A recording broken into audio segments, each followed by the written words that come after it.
Hey, yo, what's going on, guys? Welcome to the stream, man. How are we doing today? Beautiful people. Hopefully, you had a good weekend. Ready for the week ahead.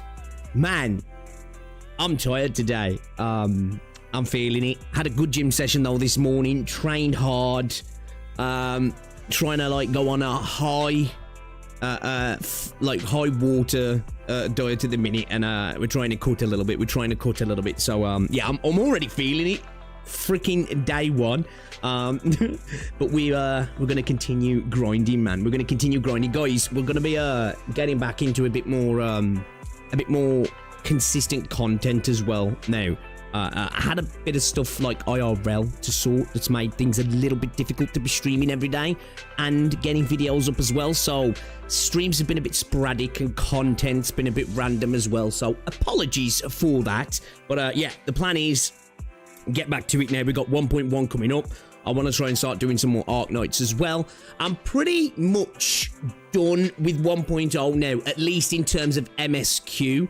I'm still, like, building characters. I've got my ruling base into a decent point now. I'm still having to subsidize it with some Valley 4 batteries, which I'm hoping maybe tomorrow I can sort that out so it's totally self-sufficient. But we've got it generating funds and gold gear as well, so we're able to start pumping out the gold gear and start doing the artificing properly as well. And yeah, we just got to go through all the side stories. I've got the companion quest left to do as well. I only did Leviathan's, didn't I? So I've got the other companions quest left to do, and then just finishing off exploration as well. And we're pretty much ready for 1.1 then. So you know, yeah, we're sorted there. So today we're gonna check out this new mode. What is it? Rebuilding Mandate. I've heard it's good. So we'll see. I will be the judge of that. But how are we doing, guys? Let me get chat up here because I'm not restreaming, so I'm gonna have to use YouTube chat here. Let me pop that bitch out. What is it? There we go. All right. Let me see what's crack-a-lacking, chat. See what's crack-a-lacking. Yo, not Momo, welcome to the stream. Baku, Casual, how's it going? Ends, Ducklord, welcome. Yo, Moose, what's up? Reldon, how is it going? The Simon, welcome to the stream. Just had a 1 hour bike session. Nice. Had a fire chest and bicep day yesterday. Mega sore and tired as a result. Yeah, had a good chest day today. Chest and tries today. Back day tomorrow. Do you know what? I think I might have to stop taking my creatine for like a week, just because I want to go get a kidney function test, because I get heartburn from time to time, but I've been taking too much of these Bicidal tablets, right, for like the last, I don't know, couple of months. Whenever I've had heartburn, I've been taking them like candy, really. I didn't even realize it can cause kidney stones. I've got no symptoms, but I'm paranoid now. So I'm like, shit, I probably should stop taking creatine for a week, because that can increase your markers with your kidney, right? It doesn't, as long as you're healthy, there's no effect to your kidneys, but it can increase markers that can potentially look like there's issues. So I'm gonna have to stop taking my creatine for like a week and then go and get a kidney function test. I didn't even know, man. Like, these Bicidal tablets, like, they got so much calcium. It's basically like, you can get pseudo gout from them and stuff, man. I was like, what the fuck? So, yeah, I'm gonna get that done because I get paranoid with stuff like that. But yeah, nah, they're not. These are not supplements. They're just for antacids, for heartburn, like. But yeah, it's because I eat too much crap, man. But I'm back into like trying to lean up now, so that should go away naturally anyway. But yeah, I just get a little bit paranoid, you know what I mean? I was looking at the ingredients, man, and I was like, shit, I've been taking these for far too long, man. I really should go get my shit checked. So I'm gonna do that. But yeah, because I take creatine daily. Well, I don't have it usually on Saturdays, and then I'll go back in on Sundays again. So I might have to stop taking that for a week just to make sure everything's good. Yo, Arif, what's going on? Welcome to the stream. Stuck in an unskippable cutscene. Yo, BS, what's going on? Welcome to the stream. Dumbbell raises. You should only take supplements if a doctor says you need them. Well, I am supposed... I don't take them. I'm supposed to take vitamin B12 because, like... Oh, man, it's probably gone back 2 years ago now. I actually had to have B12 injections because my B12 was low. I had to have like 2 or 3 injections because it was like that bad. So I really should get my B12 checked again, actually. My diet's been terrible recently, man. It's been absolutely terrible. It's helped because I've been putting mass on, but I am eating like shit. Do you know what I mean? So we're sorting that out now. Rosie's meal prep for the entire week this week. Lunch and tea, dinner for everybody else. So I just banged 4 extra eggs in with my meal prep when I get back from the gym, and that's it now. Straight on that. No beer. We're going to be good. We're going to be good now for a while. That's the plan. Wait, is that a stream? It is a stream, Flicks. It is a stream. 240p when you're lucky, Vast. Welcome to the stream anyway. Welcome to the stream.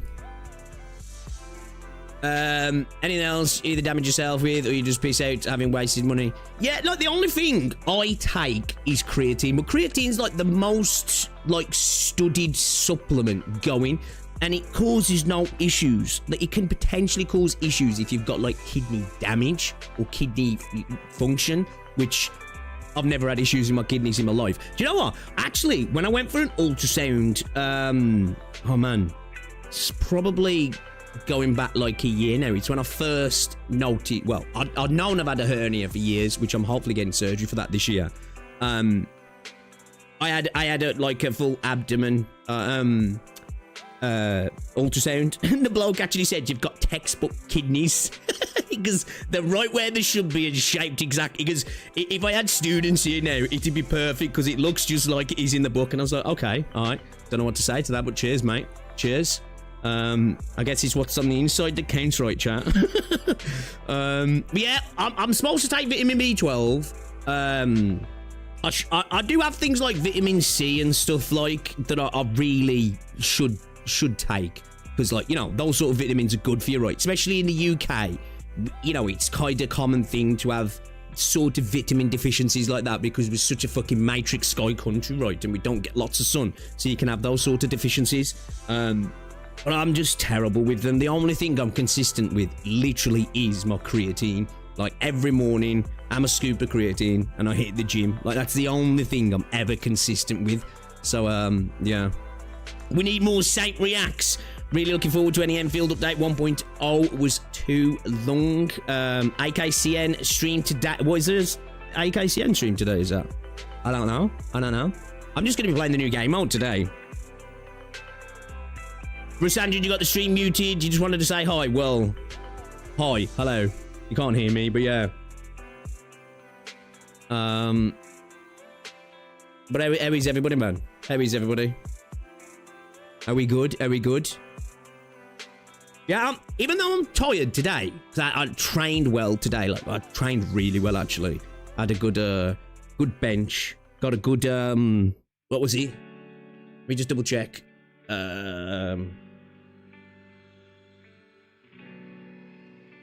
I've been going light recently. So yeah, I got a good 220 today on incline. I didn't go so high. I only went about to 195 on flat bench. But on incline today, I went a little bit heavy and I went for 220. Got a good 3 sets of 12 out as well at 220. So I'm happy about that.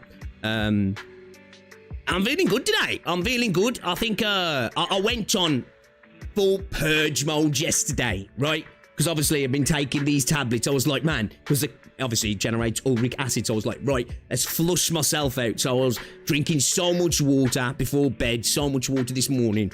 And I'm terrible for drinking water anyway, I am. I really should drink more, man. It's insane what a good bit of hydration can do for you, yeah. Because even though, as I say, I'm tired because I had a good session and I had a bit of a long weekend, I'm feeling good, man. I'm feeling good. Body feels good, guys. Body feels good. Okay, let's chat. There we go. Let's go. Let's go. We need Pixel playing chapter 15 so I can finally write about spoilers. Rebuilding Mandate is fun. What's going on, Grim? Tired. Rebuilding Mandate took a bit of time for me to get into, but I like that it makes you use a lot of the early Arknights operators I never got to use before. So, when you say that, what do you have, like... Well, I ain't got a clue. So, are you not using your operators or something? Is it like... What's the deal then, when you say that? Or does it just force you into using older units or something? At this point, Georgie's soon going to be more caught up on AK main story than Pixel. You'll see. Okay. It's a gacha inside a gacha. Oh, no. I'm cooked. I'm cooked. No, you start from scratch. Okay. Oh, I'm intrigued by this. I'm intrigued by this. Okay, yeah, I'm looking forward to this, actually. You gamble for random ops. The amount of reaction content you unlock at Chapter 15 is wild. You gacha and build them from scratch. Okay. Alright, this sounds cool. It sounds cool. Alright, we've got one video I wanted to check out from Moose. That he uploaded. Oh, he only uploaded that like 14 hours ago. We'll give that a bit more time to settle. We'll give that a bit more time to settle. I like to give videos a good 24 hours, if I'm honest. Before we go in. We go in. So yeah, we'll leave that. We'll watch that tomorrow, maybe. I think maybe we should just get into it today. I ain't really got anything that's worth talking about, I don't think. Is there anything going on in Reddit? Chat. Is there anything going on in Reddit? Gacha gaming. You put up a video in React. What's this? What's shish here then? What's shish? What? No yap! Where am I looking at here?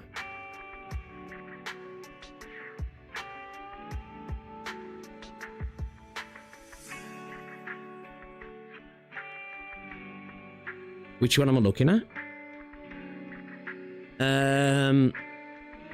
We got this Mephisto video. We got Moose's video. As I want to give that a few more hours to let that marinate before we watch that. Give it a good 24 hours.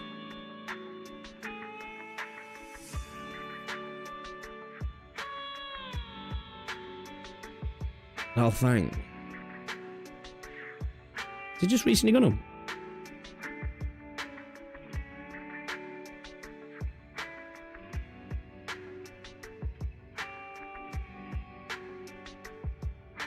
It's a plan for today. Just checking out this new mode in Arknights, really. I was going to react to your video, but I want to give it a good few more hours, so let that, you know, do its thing in the algorithm first before we check it out. You just linked it again. Oh, okay. Why Arknights Enfield is such a breath of fresh air. Oh, okay. I like the sound of that. There is a specific... I like the sound of that. All right, yeah, man. Let's do this. Oh, this has been up for 2 weeks. Okay. Alright, that's about it. Yeah, because I'm looking at gacha gaming here, and I ain't seen anything going on. We've got the... Let me switch scenes a second. We've got the what's in it, we? The old, Snowbreak situation. I don't know if I care, though, if I'm honest. I know I was thinking about making a video on it. I was like, I don't know if I care. Like... What's the too long don't read? I'm hearing feminists ruin Snowbreak. Is that true, or is that people just amping it up, or is it more to do with potential corporate censorship? Because I remember before, when it came to some of the voice actors, we did make a video on this. There was a bit of a... It seemed like there was a bit of a thing going on in an attempt to coerce VAs not to work with Snowbreak, if I remember correctly. Some of it was just VAs just not wanting that on their resume, so to speak. But I think there was a bit of corporate coercion, if you will, in an attempt to push them out. But I don't really know much about... you forgot the filter still on? Yeah, we got the Western style, man. I need to get some tumbleweeds blowing across, don't I? So yeah, like, I really probably should look into it, but it's gone on indefinite maintenance, hasn't it? There's a lot going on.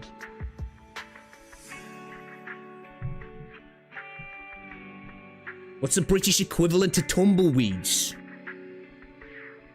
Probably like a packet of crisps rolling across the street. You know what I mean? Just litter, just blowing across the street. Less goon bait, I'm down for it. You know, I don't like goon slop games. See, like, see, like, for me, there's stuff in Snowbreak that I actually enjoy, right? I'm up for... It's one of the reasons why I was quite excited about DNA when I first saw it, because Snowbreak, for me, if we got, like, a high-quality gacha game that was, I'm talking high quality, you know, like Enfield, we were sort of levels of production and polish, and it was like Snowbreak, a third-person shootout with cool mechanics, cool bosses, some cool modes and stuff, potentially with some roguelike stuff as well. I would be so up for that. Because, like, there's things I do really like about Snowbreak, but it's just, it really is lacking that sort of polish, I think, sometimes, right? But, yeah, like, you know, when I first started playing it, I bashed Snowbreak quite a bit, actually. This was really before they went heavily into the Gooner stuff, though, because that kind of saved that game, didn't it? Joining the Gooniverse, it really helped them out. Sounds more like people making excuses. Slightly wet from the rain too, yeah. A Tesco carrier bag, right? Easy. What's going on, dude? Welcome to the stream. Pretty much, yeah. Pretty much. That's what Girls Frontline 2 should have been, but the game is also Goonie Slap. Yeah, that's another game that I actually enjoyed when I first started playing it. I just haven't gone back to.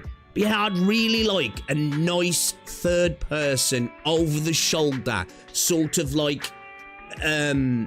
Division-type gacha game, right? With cool abilities, potential cool team synergies and stuff. Maybe even, like, do something different where you don't have team synergies and you potentially, like, you can get characters, right, but, like, they come with, like, you build the kit, that's where, like, the synergy comes in or something, I don't know, you know, to really tackle different kinds of content, potentially.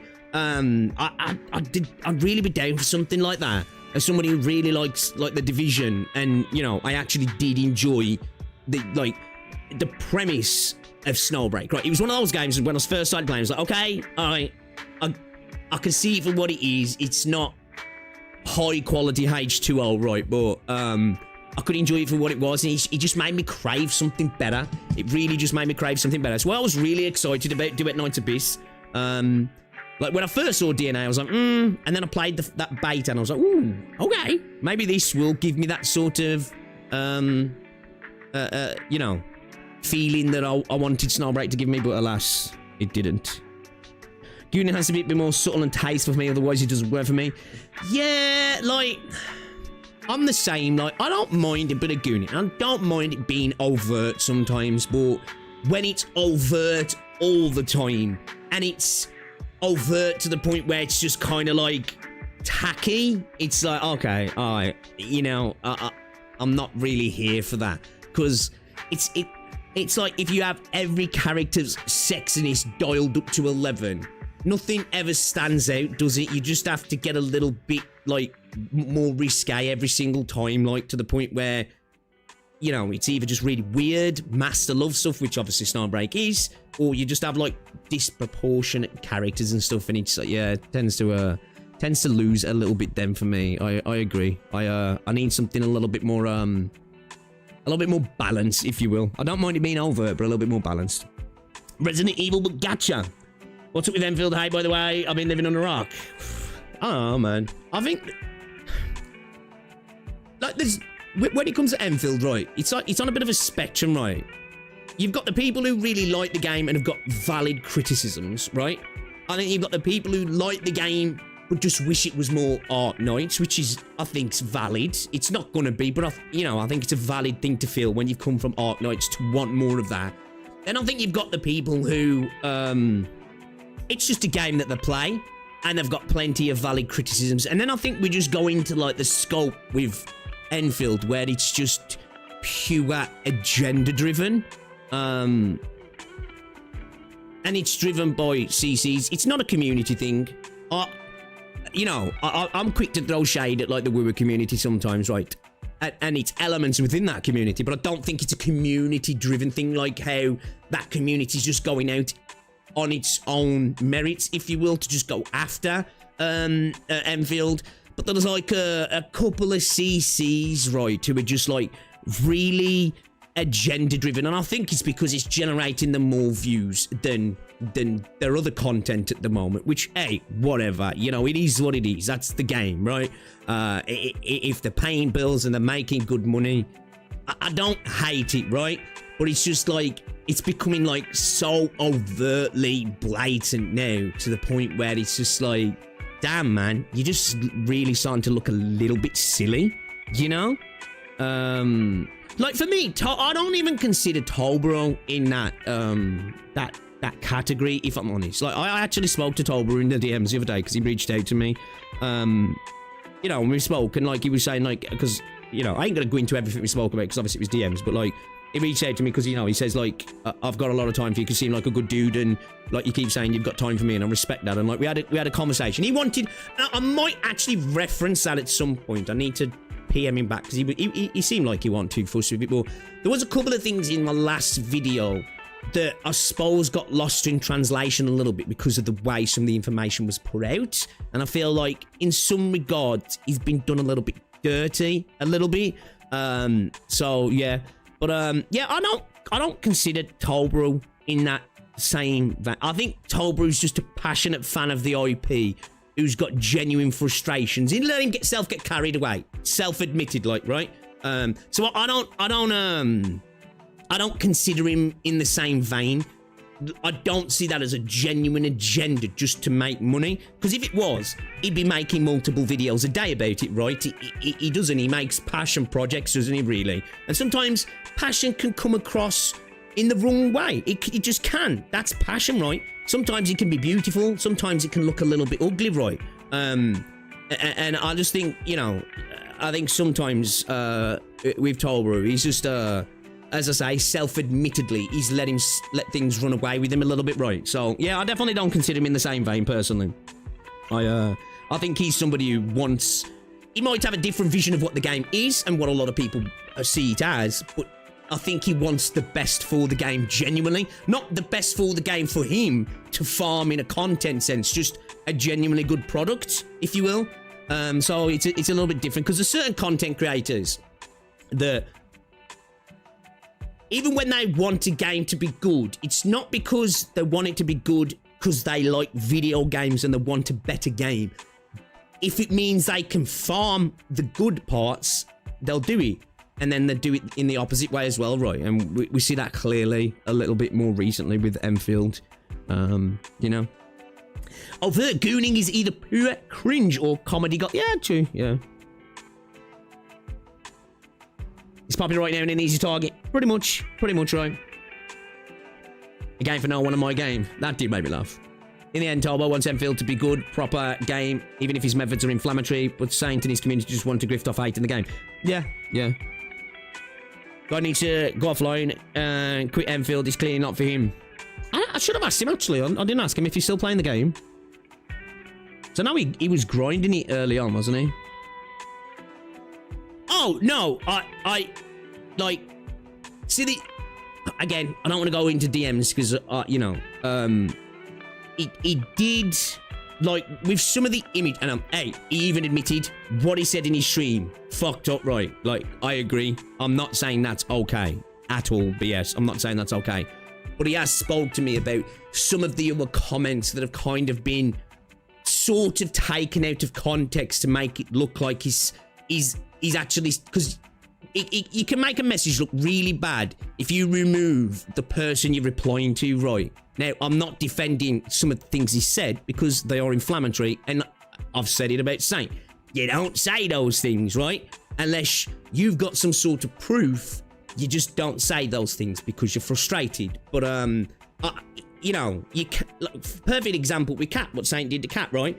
You can make it look like in a thumbnail that somebody's saying, we want this person to self-delete. But then you add the context of the reply, and then it's a totally different situation, isn't it? You know what I mean? So, yeah. But, you know, I'm not defending that. I just want to let you know. Not defending that. He's not defending it either. So, you know. I want your filter. Why are you not like... Hey, look. What's the matter with the filter? What is the matter with... Stop hating on the filter. What about... Do you want this one, you said? What about that? What about that? Do you want a little bit of a cool filter? What about the cool green filter? Have we got... I don't know if I've got a Mexican filter. I need to get a Mexican filter, don't I? That's what I need. You know when you can tell a film's filmed in Mexico? Because I've got the Mexican filter. Yeah, hating on the filter, man. Alright, you can have that one. You can have that one. I'm enjoying my custom LUTs. Okay? So, bite me. He's not said anything publicly. He can tell you anything you want private. Well, he did make that post, didn't he? I'm pretty sure he has said public stuff about it. I don't know. I don't know. End of the day, I don't think they're the same people, right? That's all I'm saying. Well, both have made mistakes. Has one made mistakes? Yeah. But I just, you know, it's like I said in my video, man. To be called Saint Tontas 2.0 is rough. It's rough, that is. Like, somebody called me that, I'd be like, damn, bro. That's mean, man. That's mean, bro. What are you're gonna go that harsh? You're gonna come on. Damn. The red's better. You like that one? You want your filter to get filtered. Picture me like the companies to get access to AI, put it into everything's just like the filter. Yeah, I can go all filters all at once, and that'll be rough. Demon Pixel Tree. Next, is that a filter that makes you look less chopped? Hey! Sit, man. Sit. I'm not streaming again, guys. I've had a couple of days off, and you're bullying me as usual. Yeah. Alright, should we watch this video then? Should we watch this video? Watch this video and let's get into the game then, because it's a little bit late to get live today anyway. So I think we check out this video, yeah. Can we have tomato pixel for today? God. Which one was it now? I really should name them. Which one was he? Is it this one? Guys, I've just got back from Benidorm. I fell asleep for 3 days after a bender. Next to the pool. It's a bit sore, alright? It's a bit sore. I've been bathing in yogurt daily, but it's not helping me out at the moment. It's not helping me out. Yeah, let's get that off. Someone's gonna come in and go, bro, what the fuck? At least you found the go live button today. A filter for everyone is a filter for no one. Alright, let's do it. Let's do it, boys. Let's do it. Let's get going. This is you back from Greece. I was a bit red when I got back from Greece, wasn't I? To be fair. Yeah, you're not wrong. You're not wrong. And honestly, it didn't look that red in real life. I swear. There's something cameras do to me that just makes me look extra spicy. I know what it is. Because, like, in real life, I'm like, I look at them and I'm like, I don't look like that. And then I get a camera and I'm like, what the fuck? I guess I must have like a special thing going on. You know when they say the camera adds 10 pounds? I guess with me, the camera adds more R in your RGB or something. I don't know. Maybe I've got some isotopes in my blood that I just don't realise. it's only coming out on camera, guys, man. Maybe I'm irradiated. Maybe that's what's happened. I'm irradiated, guys. Alright. Chubix. There you go. I'm not fat, it's the camera, right? Hey, watch you, man. I've been hitting those dumbbell raises. I'll be shredded soon. I'll be shredded, guys. I'll have the thickest lats in the space. I'll have the thickest lats in the space, man. I'll be hitting those dumbbell raises like you've never seen. That's cool, Lappy wallpaper. It's cool, yeah. I love this wallpaper. I do. I love you. Red light cameras think you're a fan. That video was mad, man. I think we could probably do away with the filters while we're watching videos.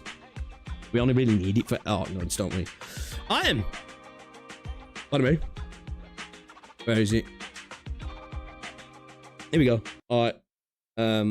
Yeah, we'll get Moose's video up tomorrow. I am interested in Moose's video, if I'm honest, but let's give it a little bit more time to marinate in the algo.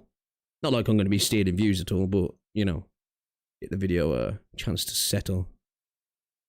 Right, let's put that over there. Chat, move that over there.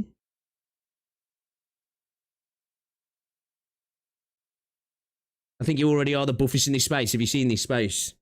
Fair. Yo, I don't know though, man. Fucking Amethyst Abrams is jacked. Like, bro, he's jacked. And he's, at the minute, far leaner than me. Far leaner than me. I think he's taller than me as well, actually. A little bit. Amethyst's jacked, actually. Pokey's pretty in good shape though as well, isn't he? I think he's been leaning up as well recently. Plus, ain't Pokey like 6 foot odd? Pokey's pretty tall as well, isn't he?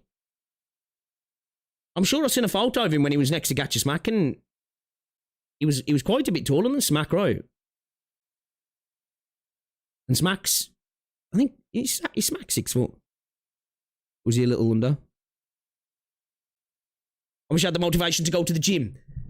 Never. When it comes to training, when it comes to anything in life, man, if you want to do it consistent, right, you can't rely on motivation. Motivation is fleeting. Motivation hits at 2 a.m. when you're doom scrolling and you're like, that's it. That's it. I'm going to eat good now. I'm going to start getting jacked. I ain't doing any dumb stuff. And then 5 o'clock the next day, you're stuffing your face, sitting on your ass, doing fuck all. It's all about discipline, man. There's so many days where I do not want to go to the gym. I don't want to put in that work on that last set, but you just got to, you know? You just have to. And one of the things with the gym, right, usually the days that it makes you feel the best are the days you didn't want to go, you know? You didn't want to go. Like, the days where I'm like, oh, man, I'm so tired. Man, it'd be nice to be able to just go home and just chill and not do anything, or I've got a lot to do today. And then when I hit the gym that day and I come out, it feels good, man. It feels good because for me, exercise as well is just like a mental lift. Gym exercise, at least. And I enjoy cardio after. I actually enjoy the gym. And yeah, it's yeah, man. I think it's all about discipline. Motivation comes and goes. Discipline's what keeps you going, man. Pokey doesn't hit legs. Is he more jacked than Saint? No, thought so. True. I have heard he's a bit of a unit. From what he said, people forget about thinking about fighting him when they meet him, right?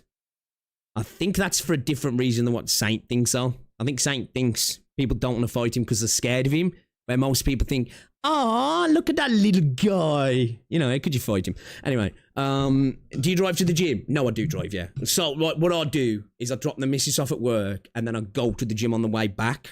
I could walk to the gym, to be fair. It'd probably be like, take me about 50 minutes to walk to my gym.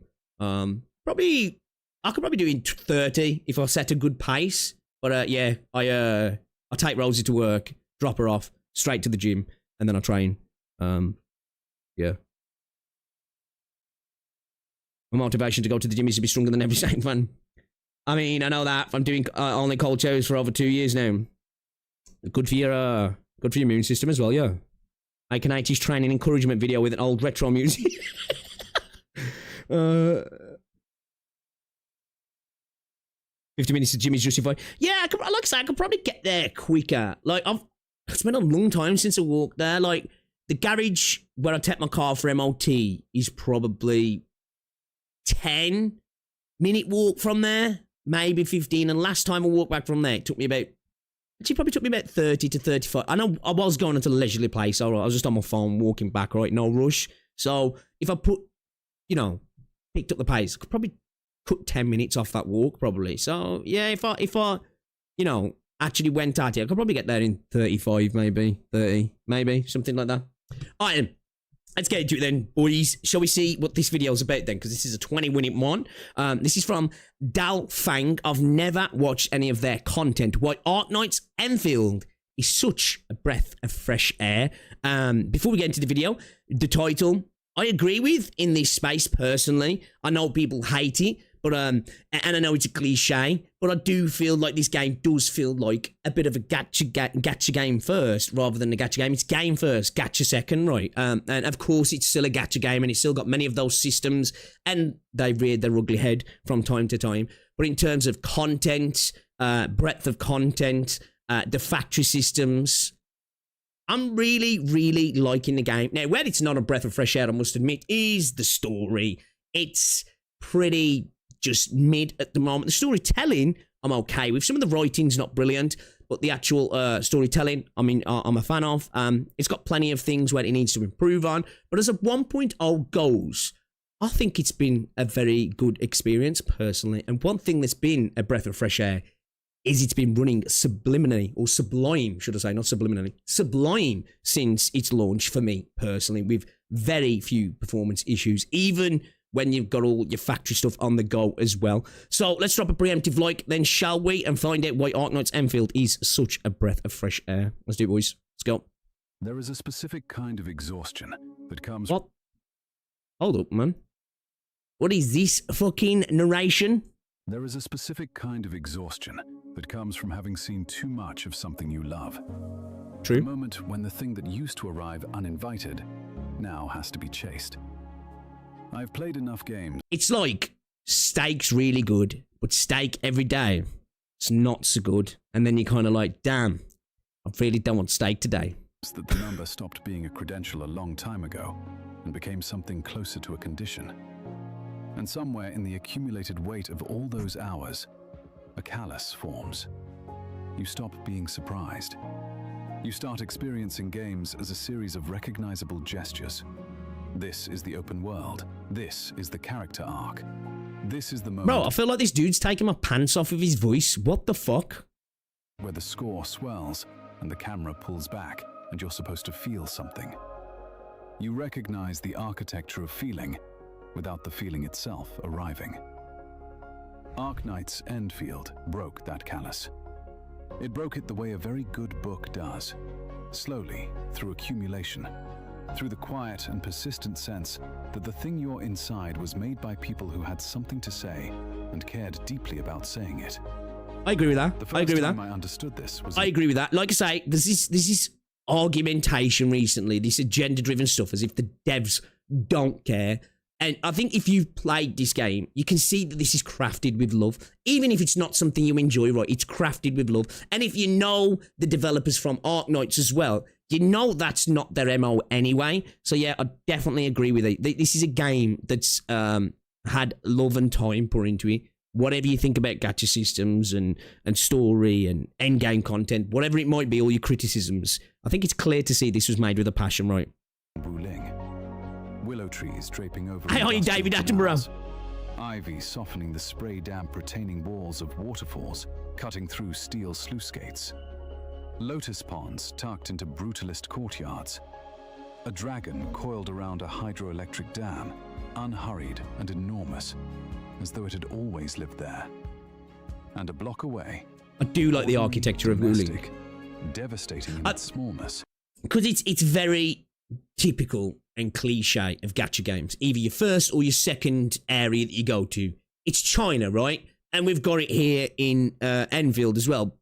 Oh, I don't know, man. Not to glaze again. I think it's done in such a nice way. And they explain this in one of their interviews, right? Where it's got that feel, but it feels other as well. I think they did, and obviously Lowlight actually got a degree in architecture, right? You can see some of this coming through with this game. Like it feels like a place to live, right? It doesn't just feel like a fancy one building, if you will, and then a bunch of things that just surround it, and it acts as like a POI. It does feel like an actual place to live, and I think being semi-open world helps this because you can like dedicate like an instance to the town, to the city. I'm actually really excited about future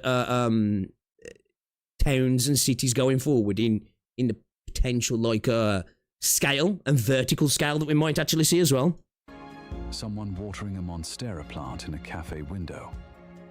There is no scene between any of Still mad about no plans to advance the Zhejiang though. Wasn't that for the next patch or so though? That wasn't a it's done and dusted, right? I believe I could be wrong. I felt like that wasn't like it's over. It's just we're not doing anything for a bit, right? Or am I tripping there?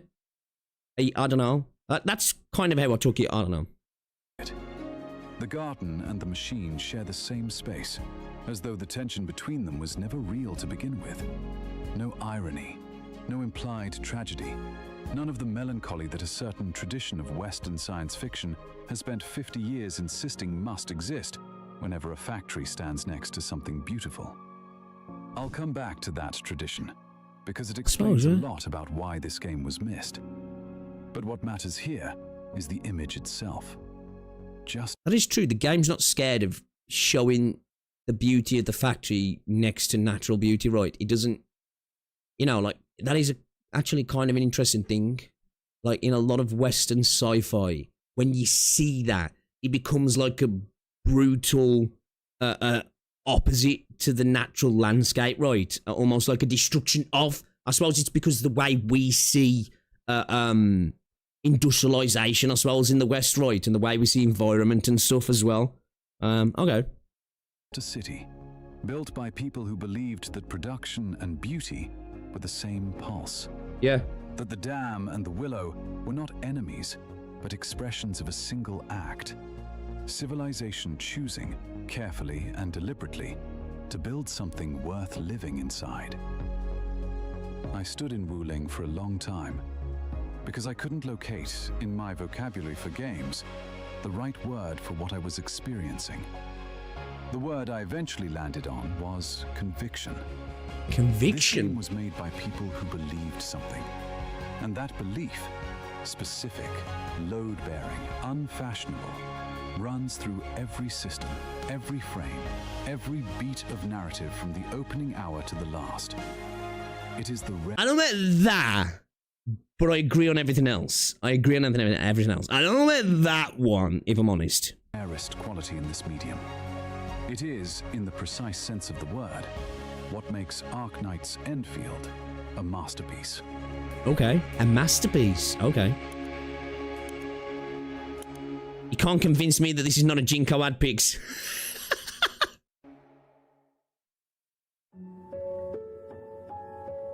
Philosophy of Talos 2. Okay. The world of Talos 2 is ending. The Blight is an extinction event in progress. Habitable zones contracting. The survival margin measured in months, not years. And the question of how you respond to that collapse, what the game hands you as the instrument of salvation, is the most revealing thing about what it believes. It doesn't give you a prophecy. It doesn't name you the chosen one. It doesn't hand you a sword forged in ancient fire that was always meant to be yours. It gives you a blueprint, a plan for organized production, a framework for supply chains and infrastructure, and the slow, patient expansion of the grid into hostile... This is what true is really. Even though, like, we do have a bit of an issue at the minute of, like, you know, the fawning of the admin. You know. Yeah. So, again, it can be fun sometimes, right? But, like, the chosen one trope can be incredibly boring and tiresome. Like, it's like they're an unofficial... Well, in a sense, they are for the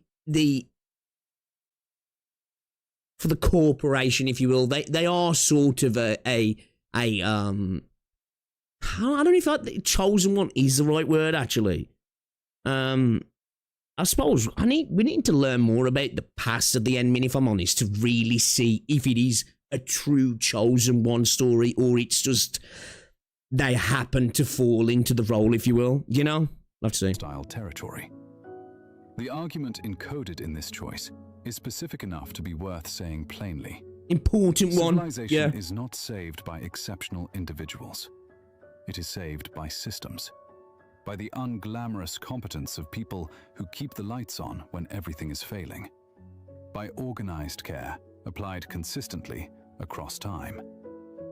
The factory, which is easy to describe as a base-building mechanic, and completely wrong to understand that way, is the spine of this argument made physical. Oh, it didn't even base building, it is factory building, right? Because you literally don't... do you reckon we'll ever get anything like that? Do you reckon they'll ever lean into a proper base build? And what I mean by that is like an abode, a home, a place to dwell that you could potentially build up, you know, and furnish and all that sort of stuff. Kind of like a little bit like the actual base within Arknights itself. Your operators grow because your production lines run. True.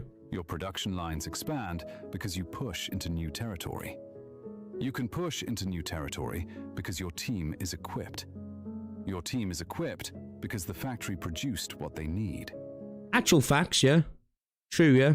It is intrinsic, isn't it, to the growth of the story, the characters, your gear, pretty much everything in that regard, right? The loop closes completely. Every system... Yang would be that. Yeah, potentially, yeah. The architecture of the whole saying, without words... I would like to build a nice This treehouse. is how survival actually works. Not through heroism, through interdependence. There is a specific feeling that arrives when a chaotic tangle of misconnected conveyor belts finally resolves into a rhythmic, self-sustaining flow. That feeling is not accidental. It is the game's central argument arriving in your body before it arrives in your mind.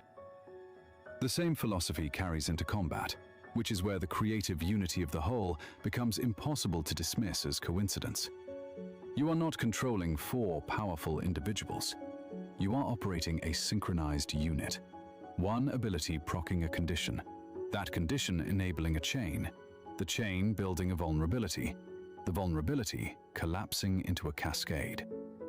When the sequence runs cleanly, it feels like a machine reaching operating temperature, like a system doing precisely what it was designed to do. Factory teaches... I do really like the combat in this game. I do.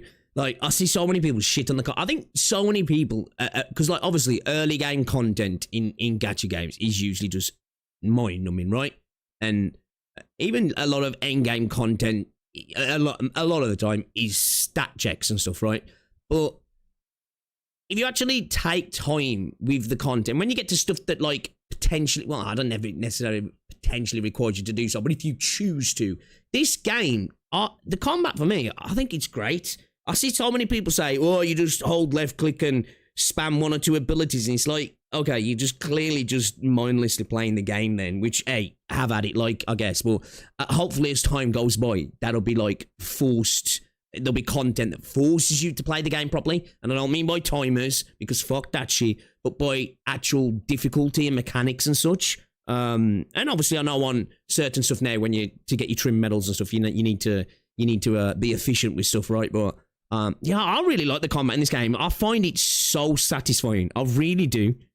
Combat rewards it. Story argues for it. How people call the combat easy? I think it's because at its base level, it's not difficult, so to speak. Now, you can get clapped, right? Of course you can. But it's, I think at face value, it's easy to get into, but to actually really, like, get the synergies, it takes a little bit more, doesn't it? Rather than just like, oh, I'll rotate from a character into another character, boom, we're good to go kind of thing, where it's you know, it's actually looking at your team properly, you know, and you know as well, I like things like, you know, when you farm in for like character mats in the one place that's by your first pack, like how you know, certain things where it's like you do more damage by doing combos and stuff like that. I like that. Because, like, it allows you to play a little bit differently then. So instead of going through your team synergy in the way to maximize a burst at the end of something, or to build stacks to do a particular thing, it's just, right, how do I set myself up in a way that I'm just spamming through combos as fast as possible? And I like that, because, like, that can be fun sometimes, you know what I mean? It's a different way to play the game. It's not, in other content, it wouldn't be the most damage output, but because there's a buff to combo attacks and stuff, it's fun, man. I like that.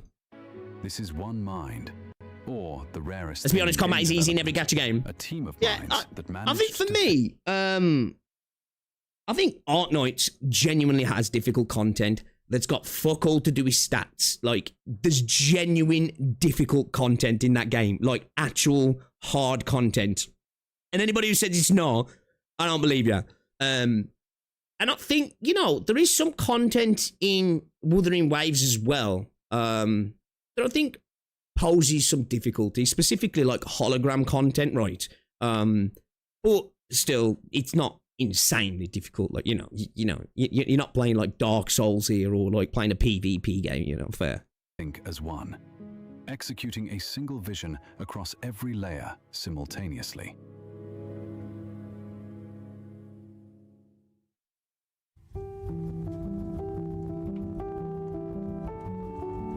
Enfield is built in Unity.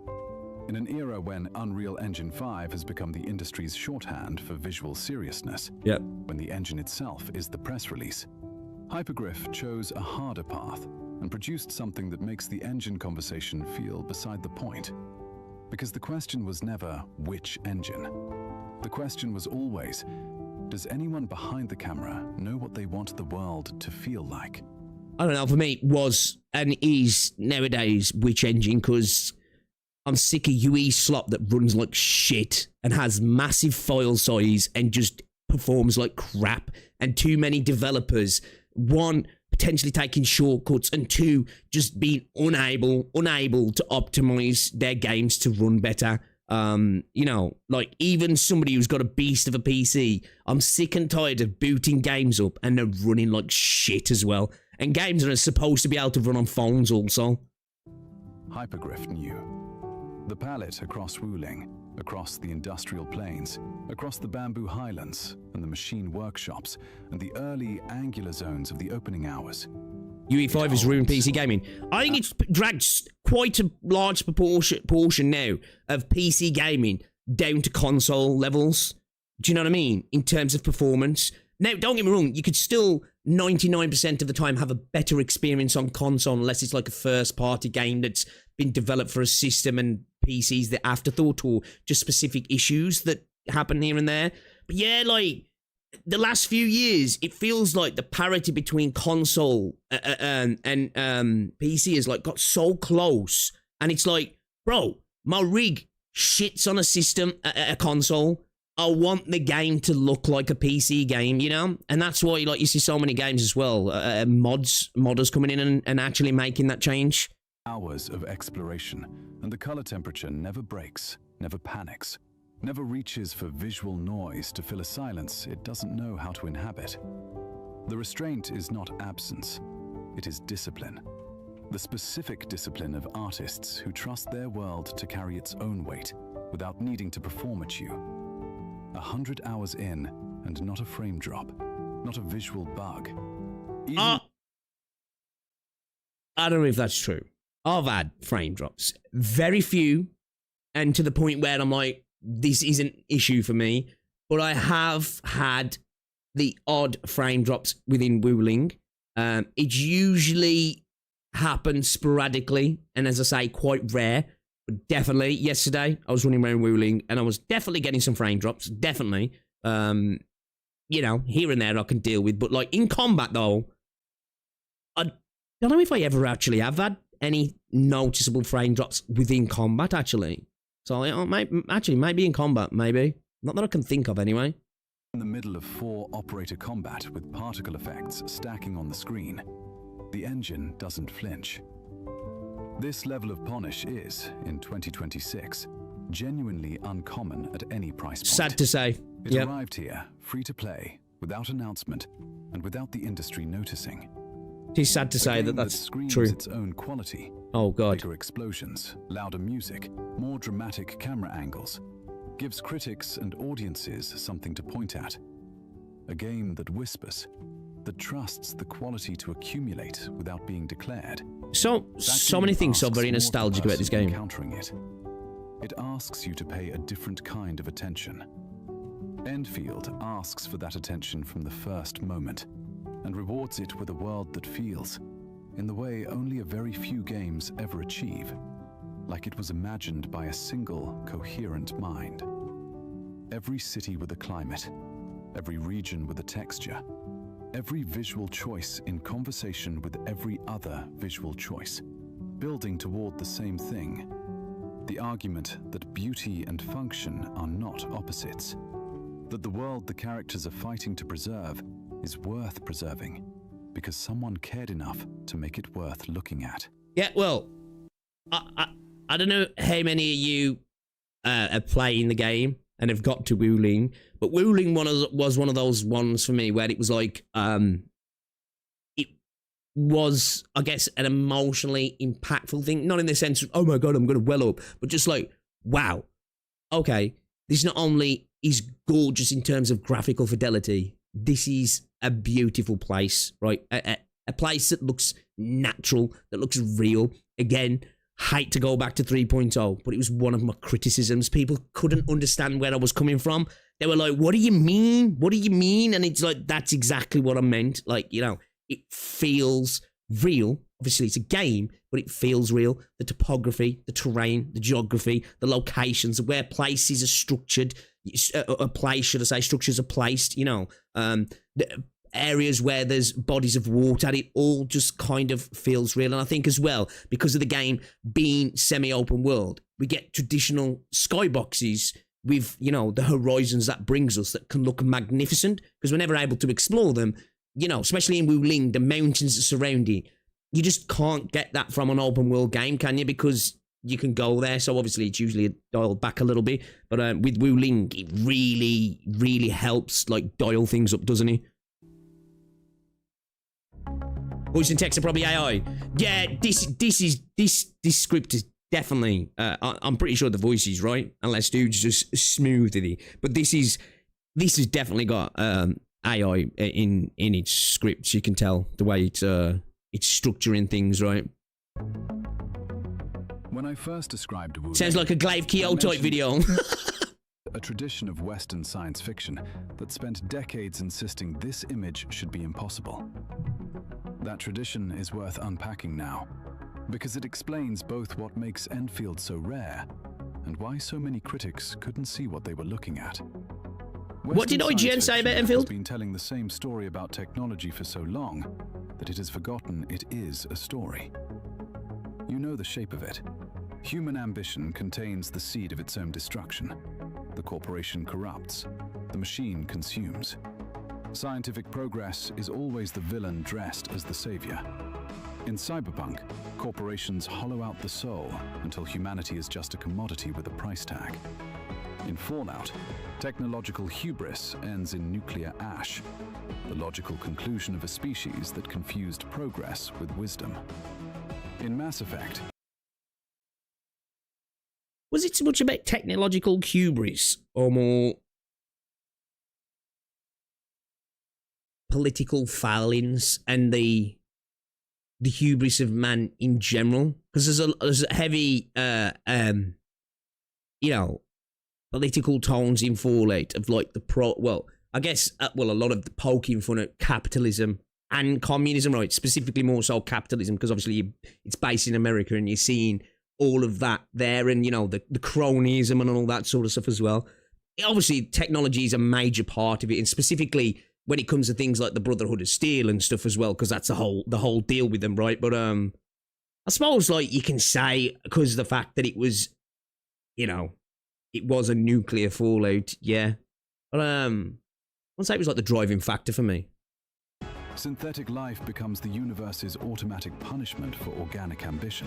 True. A cosmic reset button triggered by the act of creation itself. I love the Reapers. In Horizon Zero Dawn, Never played Horizon. The AI we created to serve us becomes the instrument of our extinction. Is that what happens in that? The specific details change. The conclusion never does. Technology dangerous. Progress suspect. The garden always dies when the factory arrives. What makes this tradition particularly suffocating is that it goes beyond storytelling. It aestheticizes a feeling, the ruin, the decay, the beautiful tragedy of a civilization that reached too far.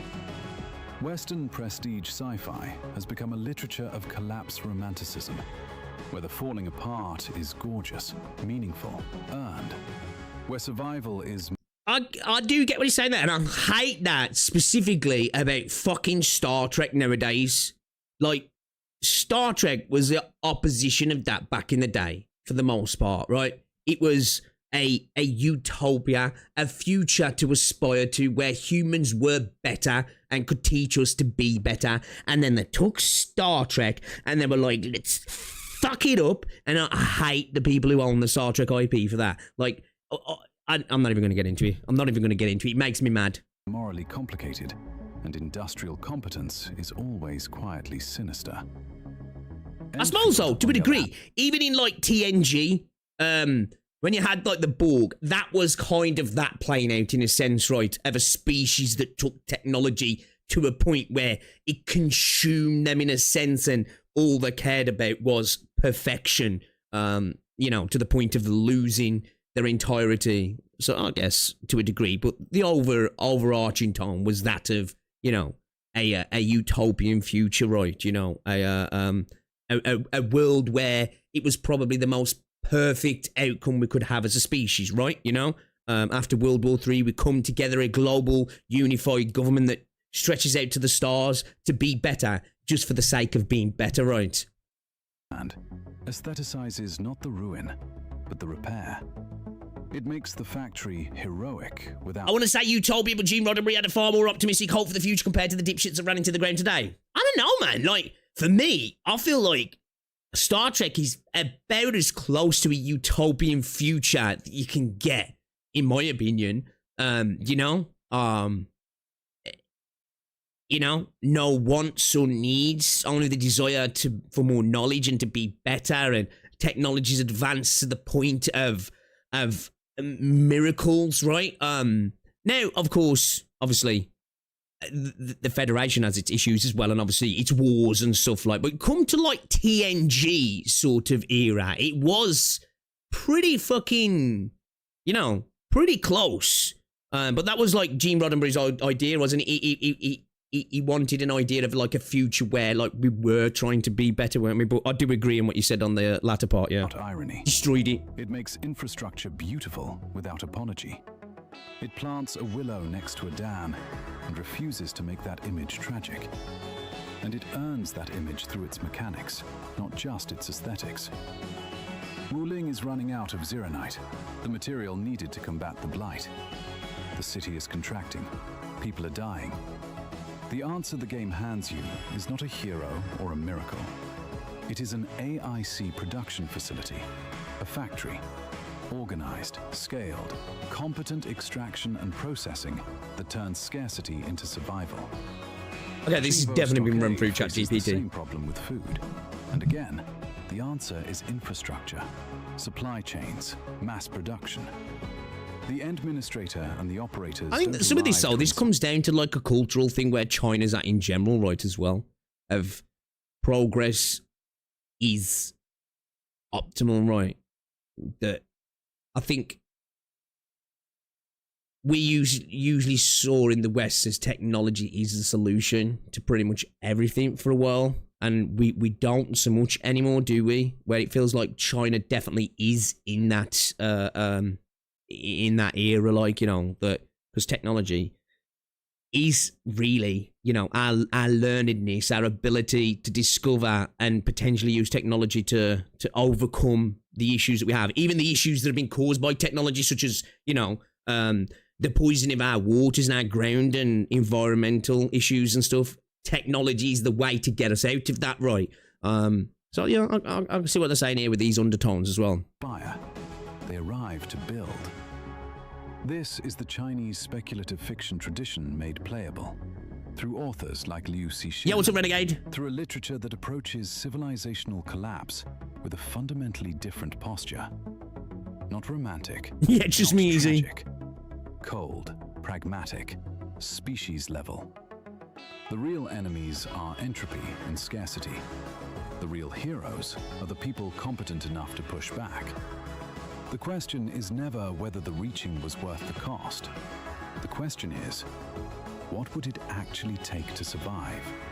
What systems, what coordination, what technology deployed at scale against the forces that want to unmake you? The only serious response to extinction is competence.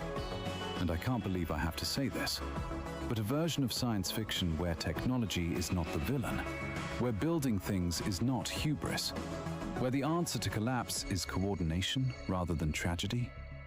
That is so refreshing. Guys, don't anybody show this man Warhammer 40k. I think he'll have issues. Almost feels radical.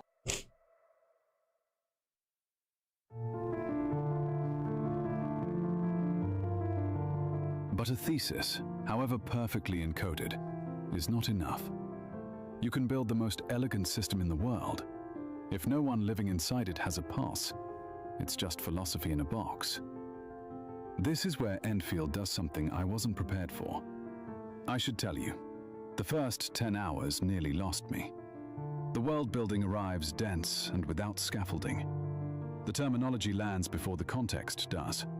The characters introduce themselves as archetypes I'd catalogued 100 times.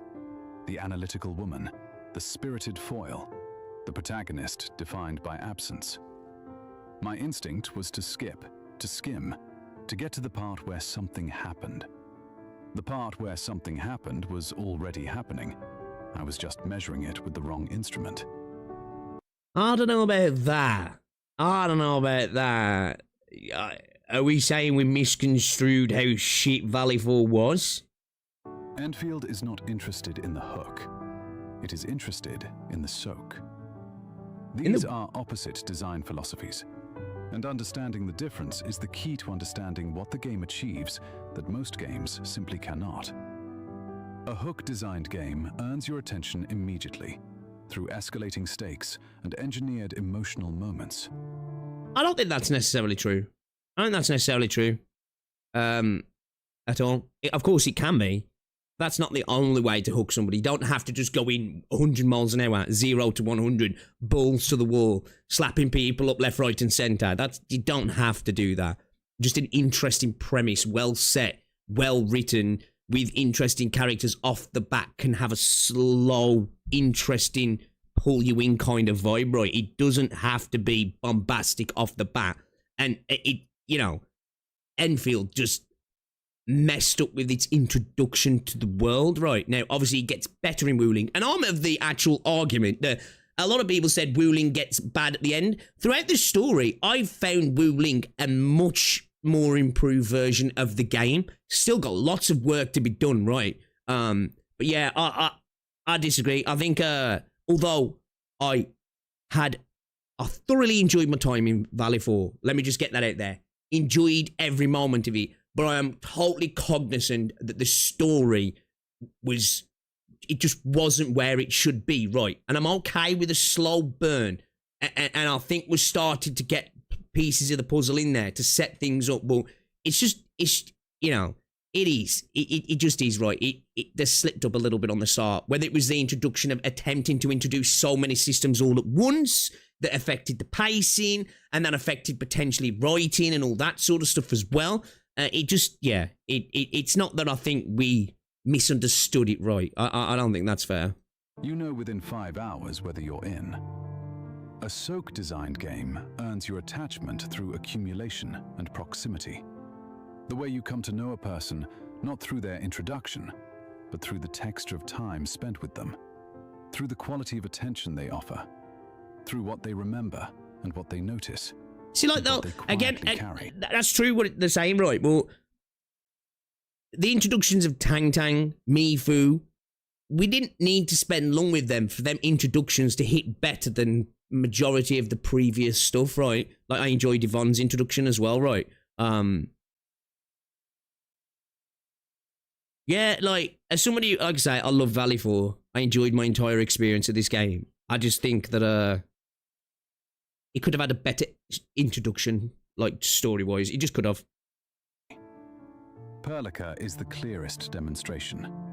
She introduces as the analytical archetype, composed, precise, someone who runs her interior life the way an engineer runs a system, controlled, legible.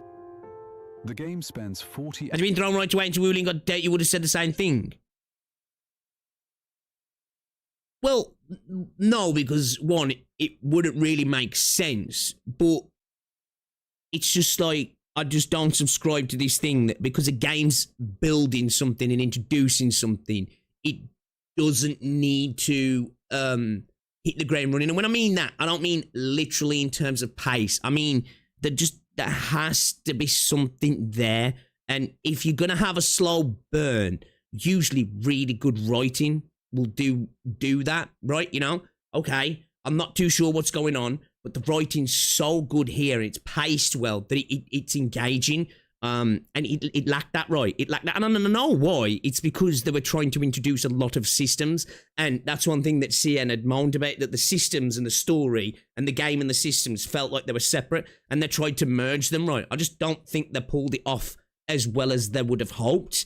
But at the end of the day, I was still able to go through it and have a really good time, right? Like, my view of the story is much more positive than most, but I'm really cognizant that I do think it was a pretty mid start, really, to what I'm hopeful is going to become something really good. Hours honoring that composure completely, never undercutting. So the video is saying you want the immediate hook.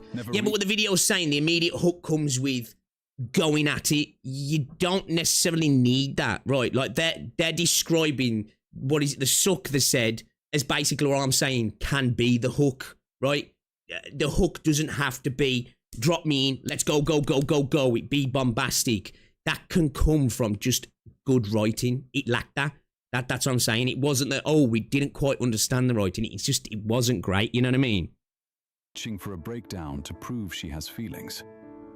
So when genuine emotion finally fractures through, a small fracture, not a dramatic confrontation, the impact is completely disproportionate to the scale of the scene. Chen moves in the opposite direction. Introduced as the spirited foil, the one... I think Valley 4 is better than most mainstream opening areas. I don't know, it depends. I suppose, depends on what you're comparing it to, right? Like, if I compared it to ZZZ's opening, I'd say ZZZ had a better opening in terms of, like, an interesting story hook and an interesting world. Arknights smashes into the ground, but that's Arknights, right? Wuwa probably was better than Wuwa, because Wuwa was, like, kind of a you know, a bit limp initially, wasn't he? It really didn't get going until 1.1. I quite like the start of Genshin. I think Star Rail was really good at the start as well, personally. Trying to think of other ones. Reverse 1999 started off really strong for me as well, personally, and just got better and better. Nikkei started off pretty strong also. I definitely think it started off better than Wuwa. Genshin and Wuwa was bad, do you reckon? I quite enjoyed Genshin at the start, I did. Oh, maybe each to their own, though, right? That's the thing, it's subjective at the end of the day to a degree, isn't it? And then, somewhere in the middle hours, a moment Space Station was a bit rough. And I agree. Unannounced maturity arrives. No swelling score. Verse 1999's opening was actually kind of weak for you. It definitely got better. I don't know. I think sometimes aesthetic and atmosphere can do a lot of heavy lifting, which I think was probably the case, if I'm going to be genuinely honest with Reverse 1999. I don't know, man. It just... It felt strong for me at the start, right? Genshin was pretty dog at the start. Yeah, it seems like... a lot of people say that. Oh man, I just kind of enjoyed Genshin when I first started playing him. It says, this is my character arc completing. Just the natural deepening of a soul under real pressure. You look back from hour 100 and real Hot Take Bellapog was kind of until the epic grand ending that just, yeah, that was like the OST and everything. I enjoyed the entirety of Bellapog, I did.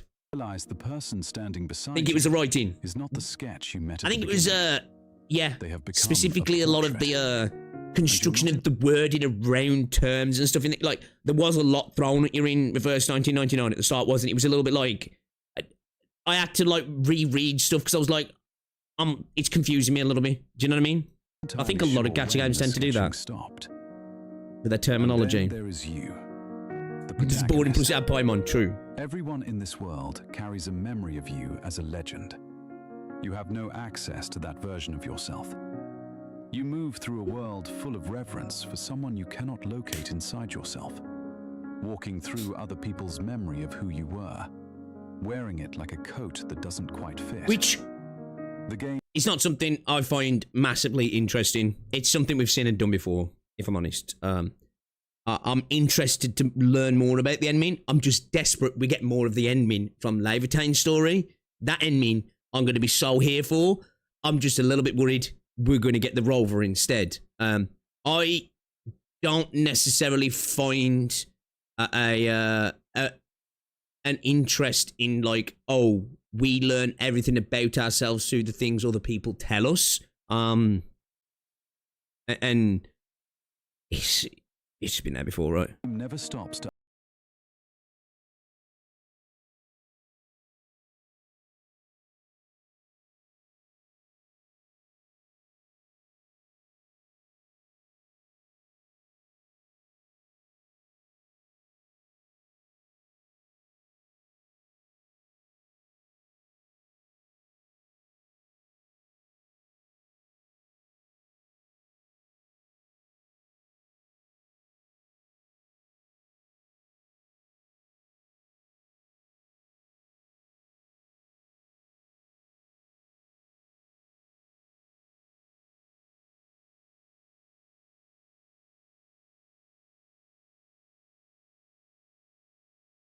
strings, no eulogy, no camera holding on grief-stricken faces to tell me what to feel and when.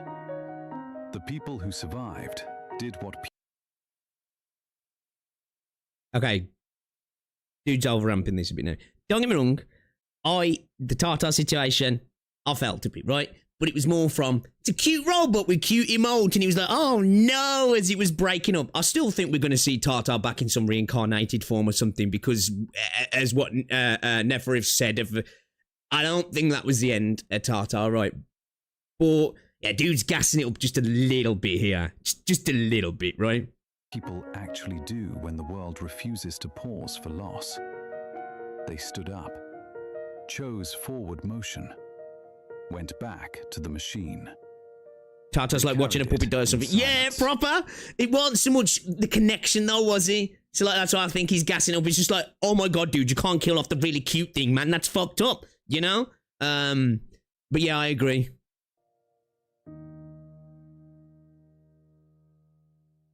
Yeah, I've got to go through Yvonne's quest. I've saw little snippets of that, like adding a bit of weight to it.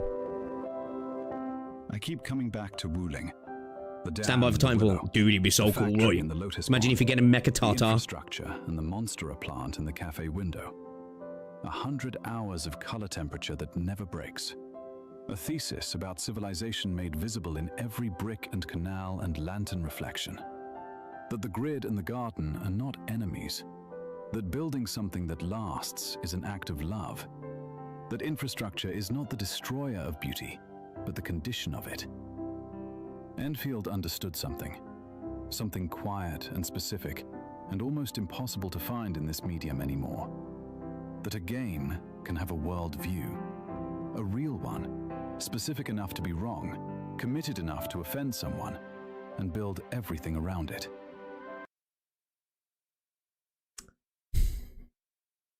I don't know if anything in Enfield is committed enough to offend anybody yet. Unless you're Saint and everything that's not we will offend you. That's just a bit of filler there, right? It's ChatGPT kicking in there because, yeah, there's, if anything, it's kind of the opposite with Enfield, right? You know, it's kind of like, for all of us who enjoy the game, and I'm including myself in that, right? Don't think I'm shitting on it. It's definitely a bit more of Hypergryph playing it safe. Now, who knows? Maybe they won't continue that, and I hope they don't, right? But this is definitely, they're playing it safe, so I don't think they're committed to offending anybody at the minute. That mechanics can be an argument. I'm not even gonna say that restraint, held with enough discipline, becomes a kind of trust. The confidence of people who believe. You know, they even dulled down the darkness of the conversations with what's her face? Was it Ginny? Was it Ginny? You know, the little girl. They even downplayed that a little bit, didn't they? Because that was a little bit more dark in the beta. Wait. That a story can earn the right to let you feel things alone, in silence, without instruction. It understood that the dam and the willow are the same act, and it built 100 hours around that understanding, without flinching, without compromising, without letting the committee soften the edges into inoffensiveness. I disagree. Okay, this is definitely bullshit. A game that believes in itself feels like. This is what it looks like when the vision holds all the way through. I disagree with that as well. It's clear that we've seen changes to some of the tonal aspects of the game, right? I think that's clear. Like, if you've played some of the earlier stuff now, of course, that changes.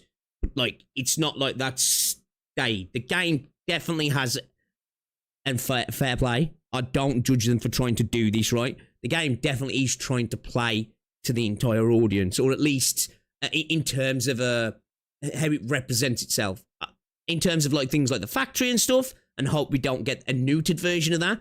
I definitely think it's sticking to its guns there, right? But I think in terms of a story and its characters and the way it expresses a lot of that, I think it's definitely not like, hey, yo, if you don't like us, fuck you. It's definitely not that, right? The combat and the city and the characters and the grief are all expressions of the same conviction, held long enough and completely enough to become something you carry after the credits roll.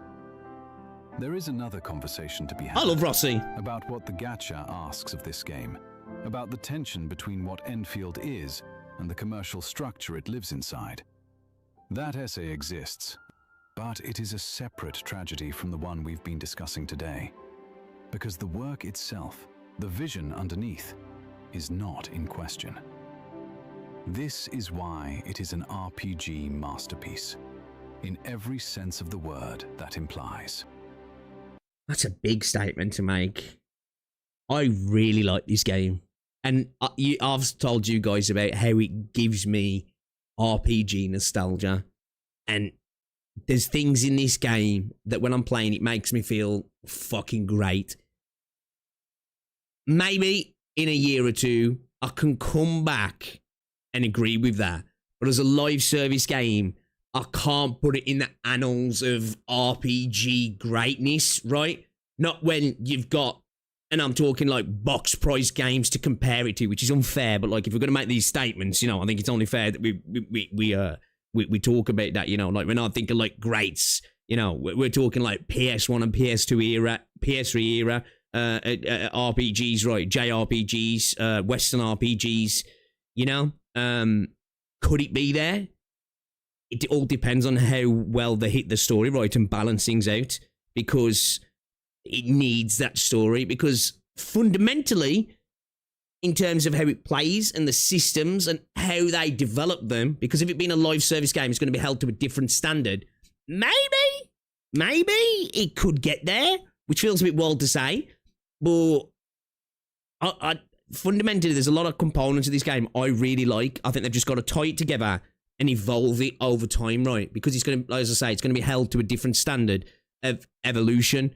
And I think you need evolution in a live service game for it to be considered a masterpiece. But again, if they manage to pull the story together, that'll be a big way to getting it done. Yeah. Obviously, this has been ran through ChatGPT, right? But I enjoyed that. There's like lots of things that I agree with, right? I think there was definitely a little bit of excess glazing, if you will. There was definitely some filler in there, in regards to like some of the statements, if you will. There was some filler in there, but I do agree with their conversations regarding you know, the industrialization connecting with the natural aspect of the world and that. I do like that, like, you know, and I'm sure we'll see the opposing things as well, because when you go to like the power plant area, right, that's kind of a little bit opposing to that. That's very not that right. It's literally a juxtaposition to that in a sense, isn't it? So I'm sure that'll change as well. But yeah, I know it was a good video. That was a good video overall. You know, little bit of a AI slop in there. But as things go from a beauty aspect, I think this is a beautiful game. I think it's, if they can nail the story and bring in the music and get really good characters, we've got the potential for something really special, right? Because they've got the other aspects, if you ask me. And if you add in like that level of beauty with Arknights level of stuff, yeah, it could be we could look back in a year or two and this be a special game. The glaze is probably the AI being told to be flowery, probably. They're probably like slapped in there, like fill it out, give me so many minutes or something, right? But yeah, overall, yeah. Good video. I like it.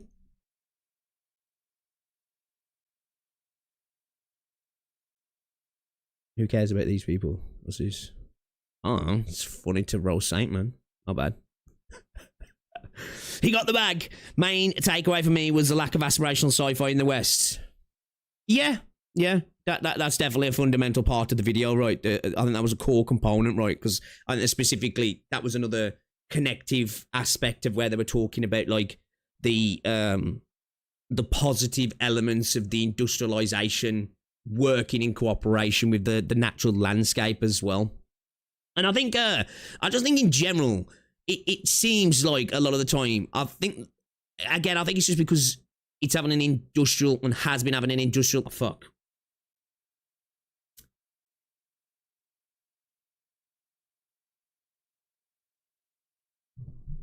Bro, this has gotta be something with this piece of shit PC, man. Because I've got OBS open as administrator and set it to a priority. So it shouldn't be disconnecting, man. It's got to be my internet, right? Because I can't imagine this PC would be the issue. Don't make sense. Don't make sense for it to be the PC. You know? That video jumped to the #1 worst Enfield videos I've seen yet, full of AI slop. That's told to Glaze constantly. I can understand people not liking that. Like when I watch content, even if it's evident there's some AI slop in there, it was right. I'll try to be fair, and it's like, am I being fair to the person? Am I being fair to the machine here? To pull out as much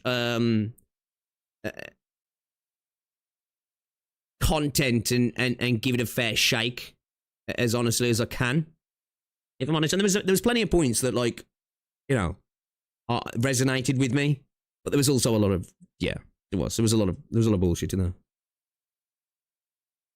I feel like even Star Trek has lost a lot of that bright sci-fi future. Yep. You know, ever since like Discovery, right? Well, I suppose you could argue it potentially started a little bit with like Deep Space Nine. Right, Deep Space Nine was a different Star Trek story, right? Like you saw Starfleet operators who were the hero characters operating in moral grey zones, sometimes outright doing things that were morally wrong, right? Willing to be part of assassination and murder and coercion to bring the Romulan Star Empire into a war, but for the greater good, you know, than you did with something like TNG, where although there was episodes where you had moral quandaries and stuff, it was much more of a positive outlook and you know, a crew that was better than us, though, right? DS9 was peak, though. DS9 was amazing. There's a balance, though, right? This is what I think we've gone to this element now. It's like, man, I refuse to watch it, right? But I've saw scenes. You know, this new Star Trek fucking Academy, whatever the fuck it's called. I forgot what it's called because it's shit. Like, them using things like talking about someone's dick size and calling somebody a bitch. I'm just like, bro, it's Star Trek, man. Stop that shit. You know, I know it sounds silly, because the reason why where we've gone like where we are with Star Trek is Star Trek is trying to appeal to a new audience. It's trying to Starfleet Academy. I don't forget what it's called. What's it called now?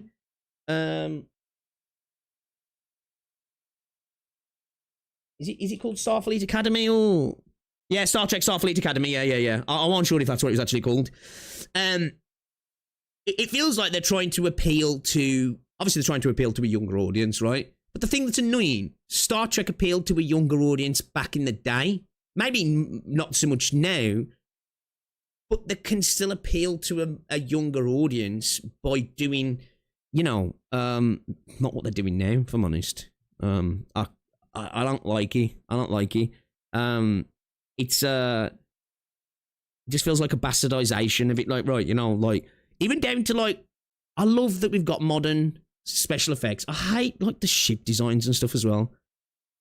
Like, my hope was, even though I'm not a fan of the whole burn thing and that, right, my hope was, okay, they're going to introduce this burn. Gives them a perfect opportunity to reset, right, instead of being 30th century or 32nd century tech. So we can go back and we can maybe, you know, we can build on from there. I don't like the ship designs, man. Yes, Lower Decks. I love Lower Decks. I don't like disconnected nacelles and stuff. Like, I don't like it, man. I'm like, no, bro. I don't want that shit in my fucking Star Trek. I know it's like silly pet peeves and stuff, right? But I don't want it. I haven't watched the show. Why the fuck have we got a female Jem'Hadar as a trainer at the academy?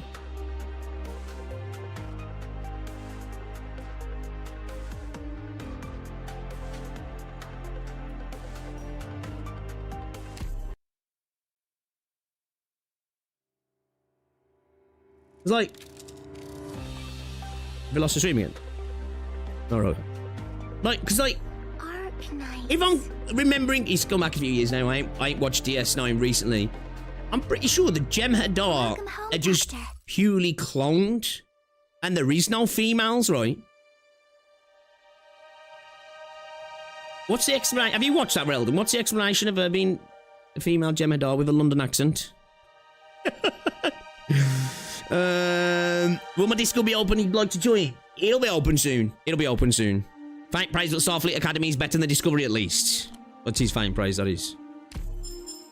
Apologies for not being in chat much. I had to shower and such. Had a tremendously horrible day yesterday. Oh, fuck, dude.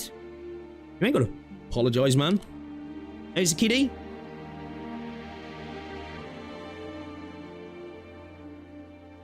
I think she's half Jem'Hadar, half Klingon. But like, did the Jem'Hadar... So it would have had to have been a male Jem'Hadar and a female Klingon, but the male... I don't think they had the ability to... procreate, did they? I thought that was something that was like... took away from them? What they cared about is to catch cell white, right?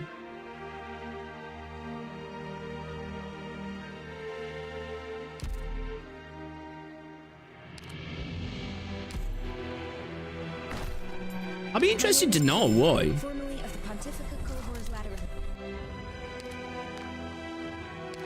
Oh.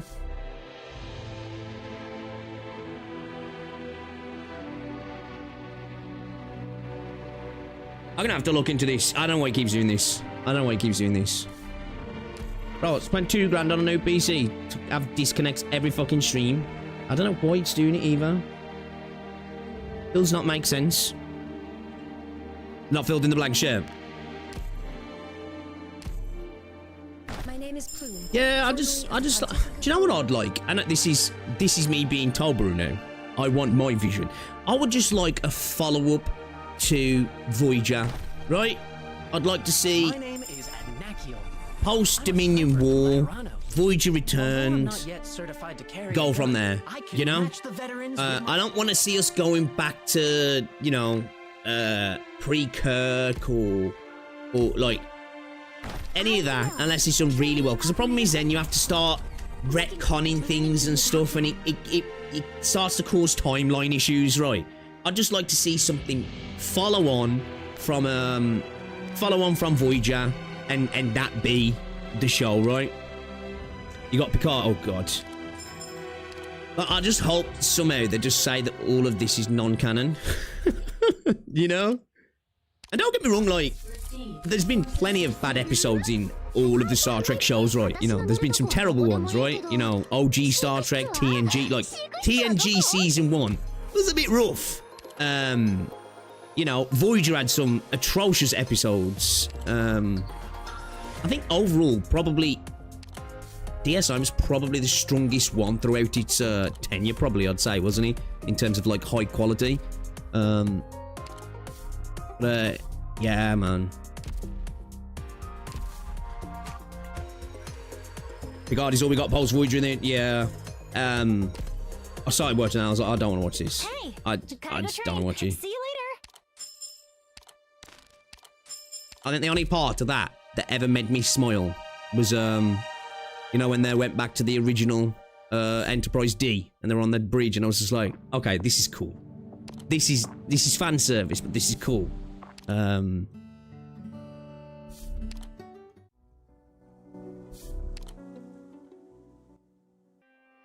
DS9 is so slow in the first few seasons. Season 1's definitely a bit slow, but like the episodes themselves, I enjoy, man. I don't know. I suppose like it felt different then, didn't it? You know, because it's like, oh, we're not exploring the galaxy. Okay, all right, we're on a space station. All right. What DS9's ending though, I was annoyed at, right? The whole Golden Cut thing, and yeah, I don't want to get into that. I wish they'd have handled that a little bit better. No need to turn ahead. I will keep my report brief. I really enjoyed DS9.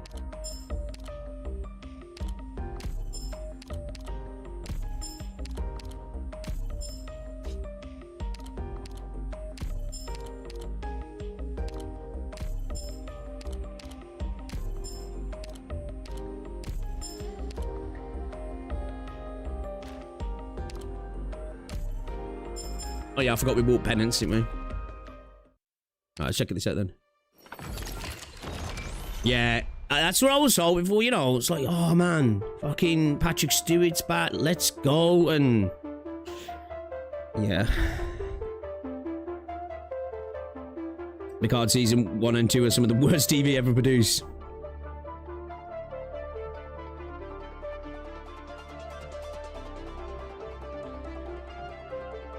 High chance he has lymphoma. Fuck, dude.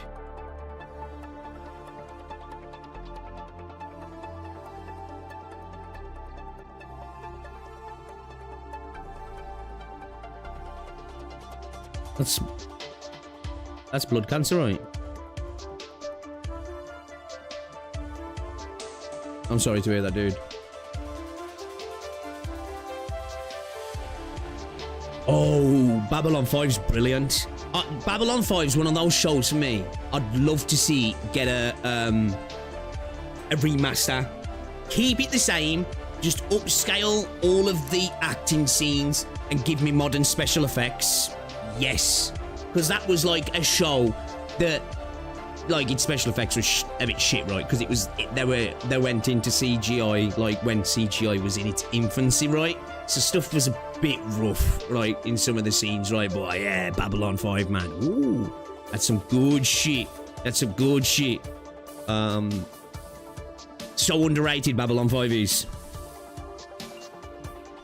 I'm curious what your reaction to this mode will be, since you've not done much AK alternate game mode stuff like RA, SSS, etc. Okay, what is it like RA, is it? She has fluid build-up in her lungs. Oh, fucking hell, man. I'm on steroids to mitigate it. Right now. Yeah, send him a love, bro. Send him a love.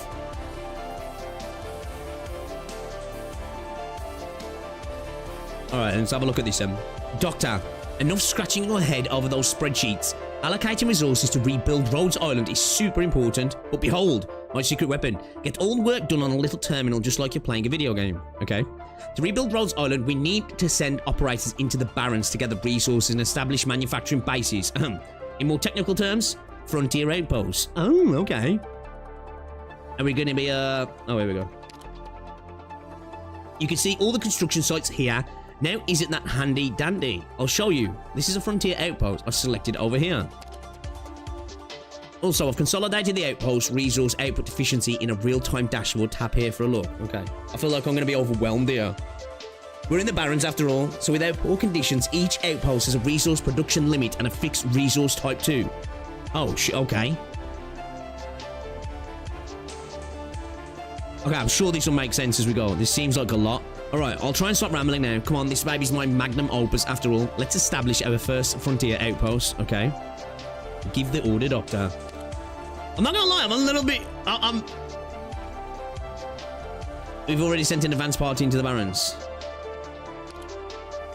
I'm a little bit intimidated. I can finally talk about this part. You can simply deploy production modules on the map to transform the terrain. Plan constructions and produce more resources. Ain't that convenient? These are terrain production modules. Gotta deploy them on high ground. Are we doing Enfield in Arknights? These are equipment production modules. Gotta deploy them on high ground tiles with at least one low ground tile next to them. Right. Okay. These are construct production modules. You can deploy these on any low ground tiles. Okay, so we've got low ground, high ground with a low ground near, and just high ground. These are special production modules. They've got a variable deployment requirements. Okay. It's up to you which modules to use, Doctor. Take note, every module type has a limit on how many you can add to your squad. This one's really useful. Take it. Bush. What can we hide in it? I'm here to add the production module to your squad. I just forgot to mention one thing. After you select your production modules, you've got to defeat the enemies on the map before you can claim from them. Oh no, so it just becomes like a material generation tile. Is that what it is? It's paramount we rebuild Rhodes Island ASAP, Doctor, so send your orders out now. So what does this generate this? Is that what it does? Okay. The factory must grow. Yeah, I hope whatever you get the kitty on, dude, it helps, man.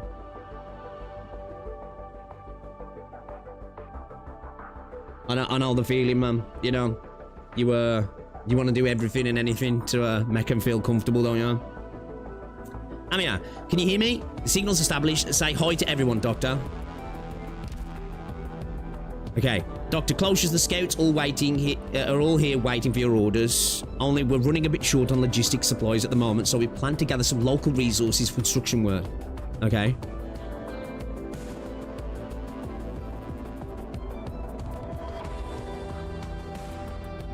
Got it.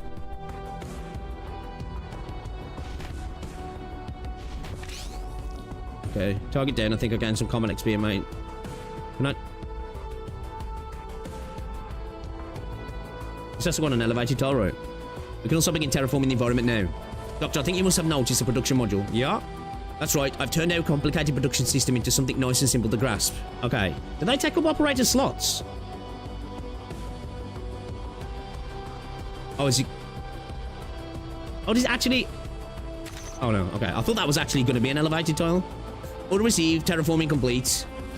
Look at that. The bush will now give us some training handbooks. We can defeat different enemies to obtain different resources. Similarly, if you make good use of these production devices I've prepared, you can also produce a large amount of resources. Interesting. But too many enemies are losing life points. Wait, what? Careful, more enemies have appeared, though I don't see any objective point in the area. That's because we don't have to protect any objective points in Frontier Outpost battles. Enemies will advance following a set route. Oh yeah, I've just noticed there's no blue box. Enemies will advance following a set route on the map. If the map has too many enemies, it'll affect our production and they'll start eating away at our life points. Oh. In other words, we need to clear them out in time. Oh shit. Can I not... What's this? Seems like some sort of buff slot. What's that?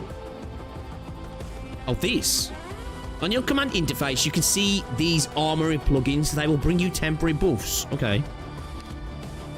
Terrain analysis core. Operators attack plus 70% in the 8 tile surrounding terrain. 8 tiles surrounding terrain. What does that... the grass? You can use 3 different armory plugins at the same time to support your operators in battle. Tap on your command interface to close the armory plugin panel, okay? Armory plugin and production modules are essential to rebuilding efforts, and I believe you will make the most out of them. Okay. Come on. Can't deploy anybody else at the minute, can I? I think I spy a special Originium slug up ahead. That's the leader enemy of this area. Every stage is a leader enemy, and they will affect the stage completion rate. The Barrens are arduous place, and we have a limited amount of time to act on every map. Oh no, timers!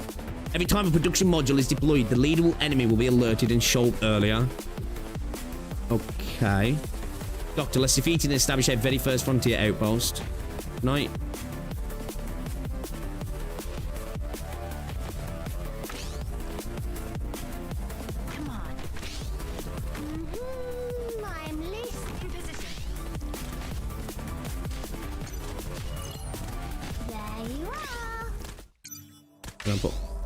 Oh, I can just...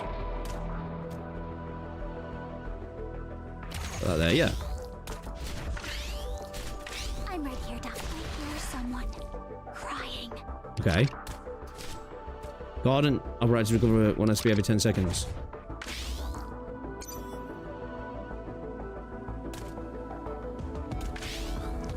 Here I am. Okay, I can only deploy on there, yeah. You can drag the map. What do you mean? Stream about to crash again. Shouldn't be. We haven't dropped any frames. You're doing much better now. Well, that's good. What do you mean, drag the map? I mean, OG Arknights was the OG factory Arknights.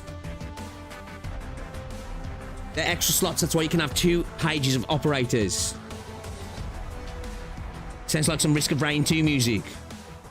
The more resources you get in a run, the more resources get passively produced in the... Oh, okay. Okay, that makes sense. Hello, I just wanted to say that you look massive in pictures you post on the gym. Keep it... Oh, thank you, man. Appreciate you. I am actually trying to get more trimmed down at the minute. So I'll probably... Well, I probably will look smaller because obviously I'll be losing fat over my muscles. Thank you. Oh, okay, I'll get you back. I think I'll get you. Yeah. I saw all those green slots. Yeah, makes sense. Makes sense. Okay. Shit. Okay, this is different. See, we're about to glaze here, boys. We're about to glaze here. Now, I might hate this mode, right? I don't know. So far, I like it.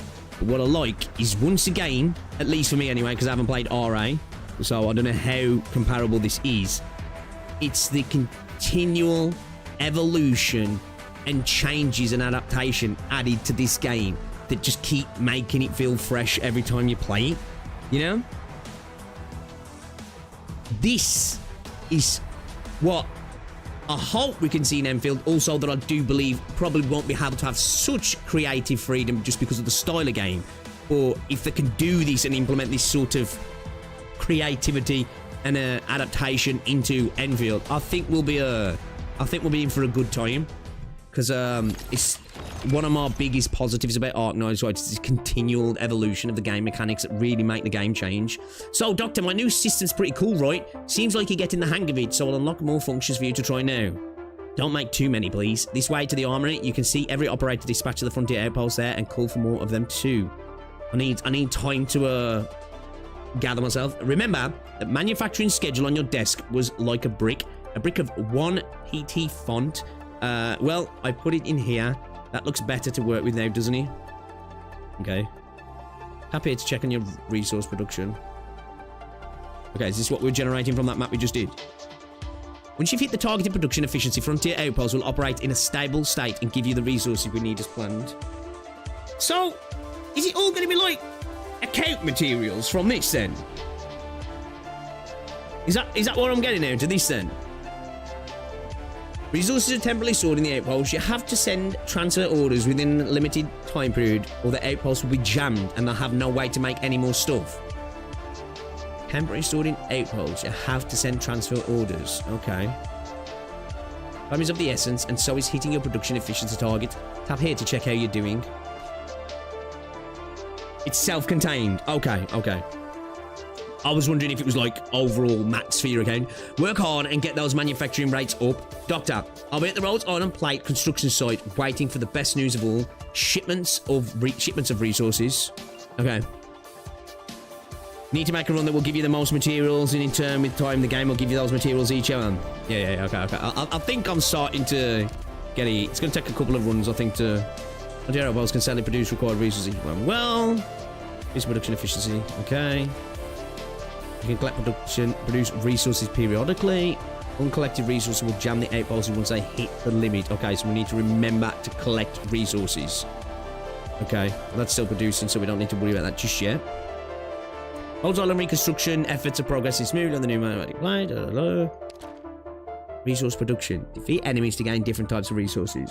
Regular resources will be converted at a certain ratio into production efficiency rates at the end of the stage. Okay.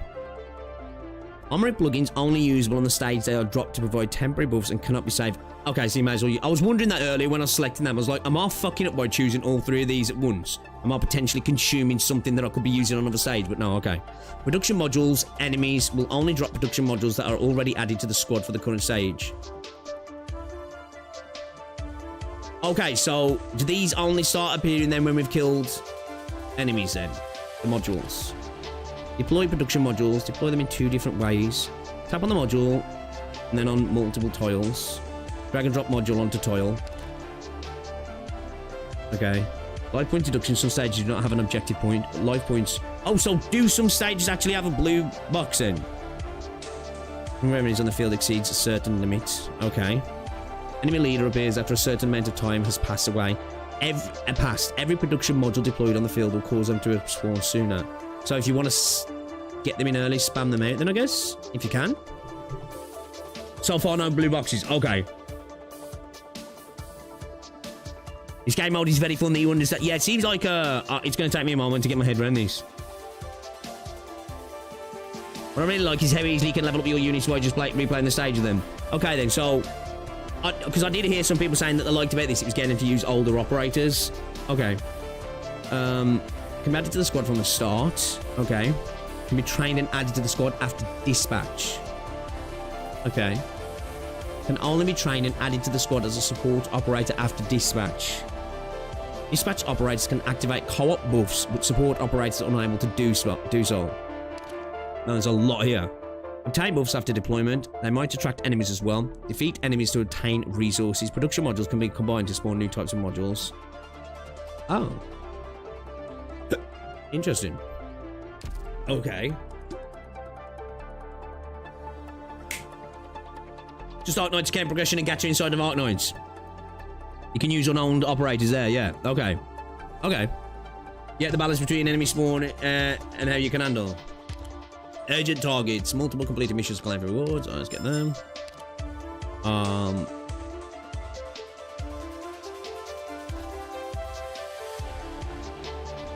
Okay.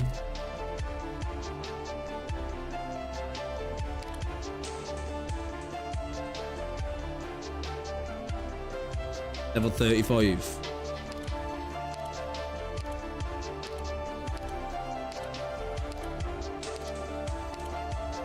So we need this sort of level of events in Enfield. I'm not expecting it off the bat, but this is what we need, right? Unlocks ruins. Chance to drop one basic armory plugin when destroyed. I guess I'll buy that. Strategic beacon 5. Holy shit. Fucking hell. Okay. Armory. You can dispatch operators from Rhodes Island HQ to construct frontier outposts and gather resources, okay? Operators will help each other out and gain co-op buffs. The more operators of the same class, the stronger the effects. Right. And I'm just talking like Vanguard, yeah. Only operators added to the armory will be able to fight at outposts. Of course, you can also use your friend support operators and include them in the armory.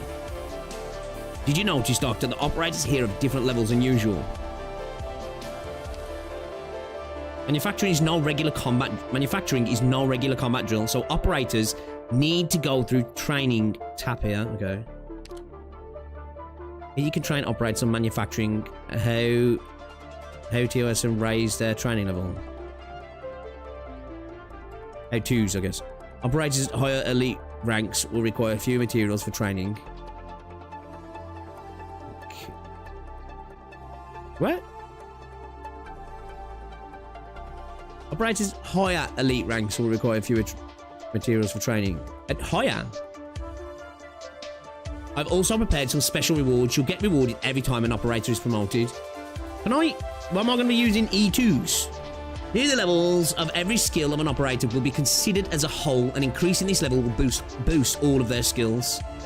Just like their training levels, operators with higher skill levels require fewer materials here. That's about it, so give it a try now, Doctor. 10% discount before Elite 1.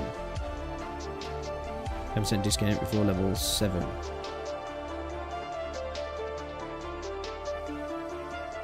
Yeah, you can eat it without feeling bad.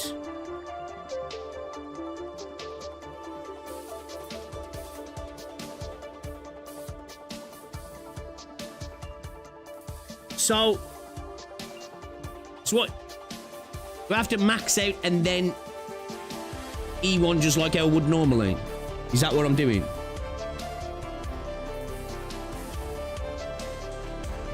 If I decide to. Just so I don't mistakenly do something. Yeah, okay.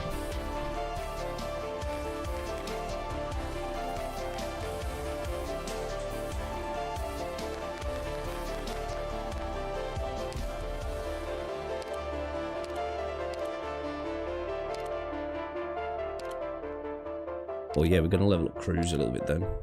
Let's do that. Let's do that. Is that as far as we can go?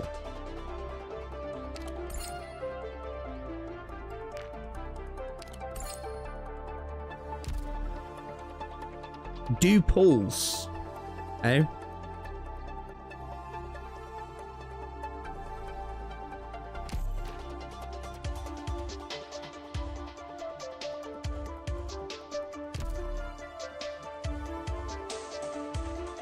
Pulls first. In the armory. On screen edge. Go to this one. Appointment. This. Go to appointment. Random appointments. Random appointment will take place from all operators for the selected number of times.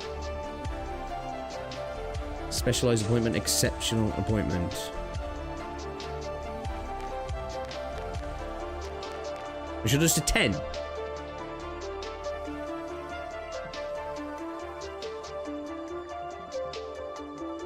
Just a point, yeah? Gacha in gacha? Gachaception, yeah? Alright, let's have a look. We got first appointment. We got dupe. You get dupes as well. Hey, we got click though. Buzzing. Buzzing. So these are my unis, yeah? Gachaception, man. Okay, I'm happy we get a click. Okay, so where's click? Can I get any levels on click? Let's get click some levels.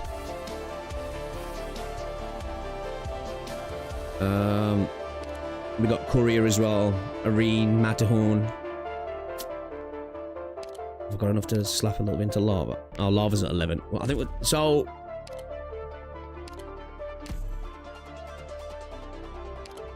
Okay, how do I confirm? Right, so let's get to a stage a sec then. Let's try and get my fucking head around these. So, Frontier Outpost. What's that there? So.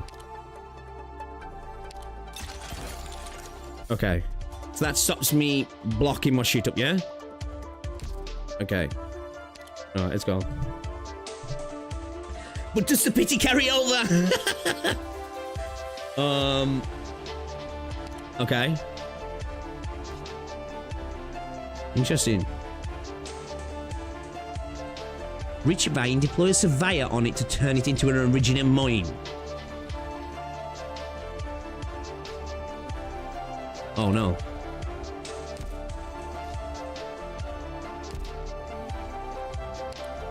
What's that? Recommended average level 30.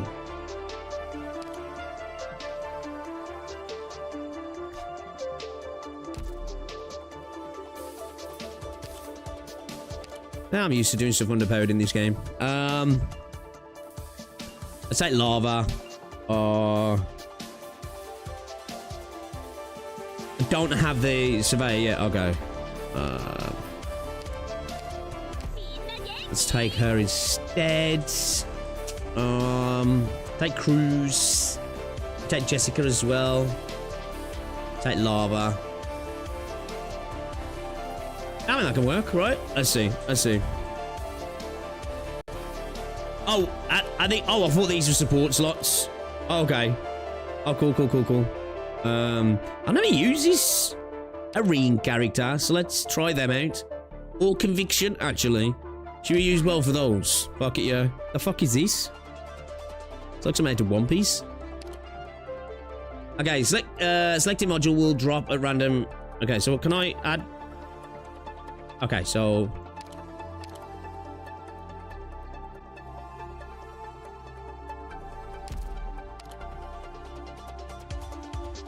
now what? Wait a minute. This one I can put on.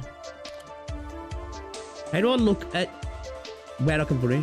Because these ones I can put on an elevated tile as long as a low tile next to it, right? And these one, I forgot. We'll figure it out. Okay, we got ruins. Let's do it. Let's do it. Partial clears gives rewards in this mode too. Okay. Nice. Stay calm. Stay calm.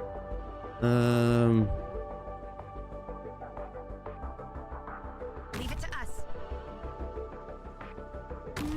What the fuck is that? Cruise range? There you are.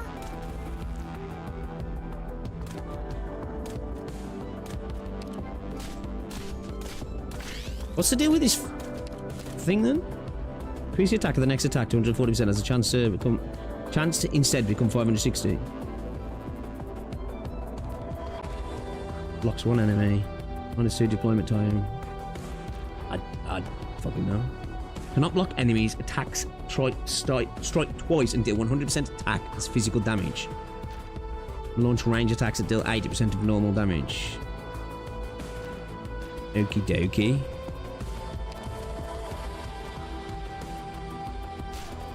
Okay, alright. Oh, yeah, oh shit. Oh, that's weird. Okay. Everyone, follow me.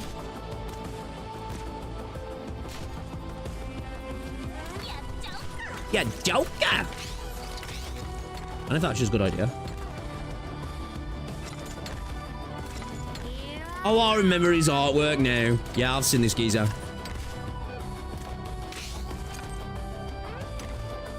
Bro, these...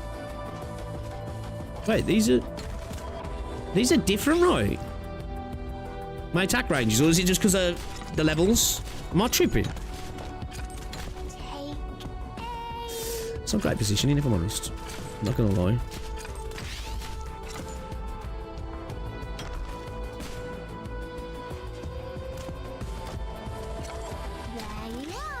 Okay, let's choose a card and double tap a highlight. But what do I do with this? Do I want to put it back? Or what? Does not naturally recover SP, but gains SP when an enemy passes through. When the skill is active, generates jumpman grants. So I want this forward then, yeah? Will they attack it? How are you feeling? Generates SP when...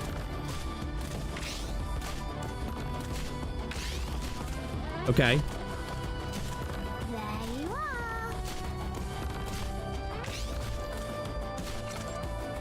Still too far out there. That range is kind of scuffed.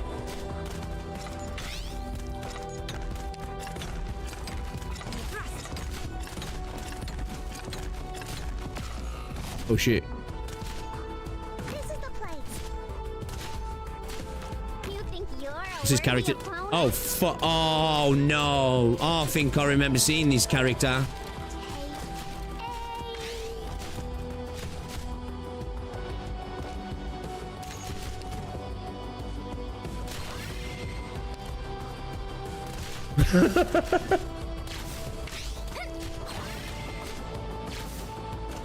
I think I remember seeing that character.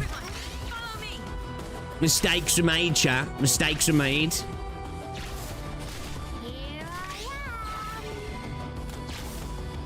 Really should have got some healing down, man. Kind of cooked with the healing here, you know.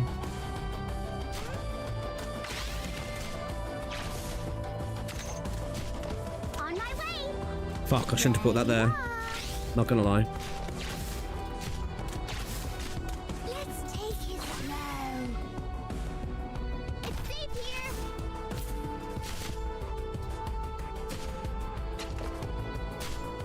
Let's leave that second.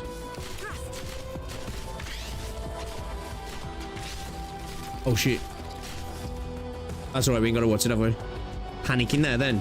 Alright. Keep forgetting it. We don't have to worry about the blue box.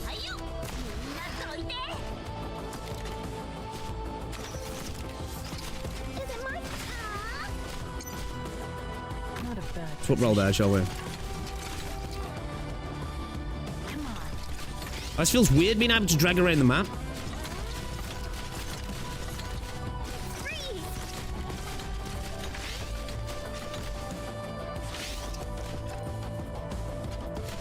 Roger. Okay. You can't remove it again.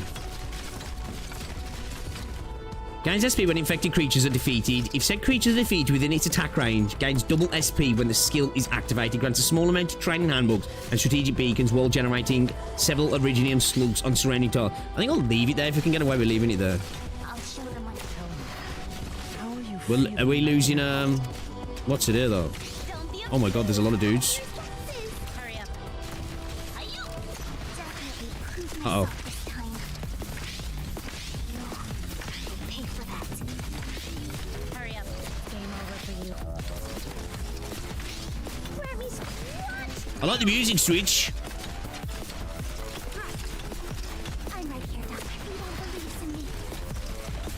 I'll show Does Kraus just walk around and get bullied then?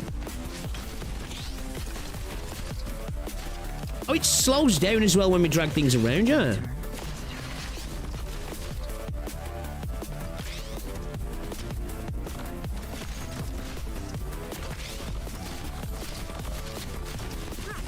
Okay, we're right there.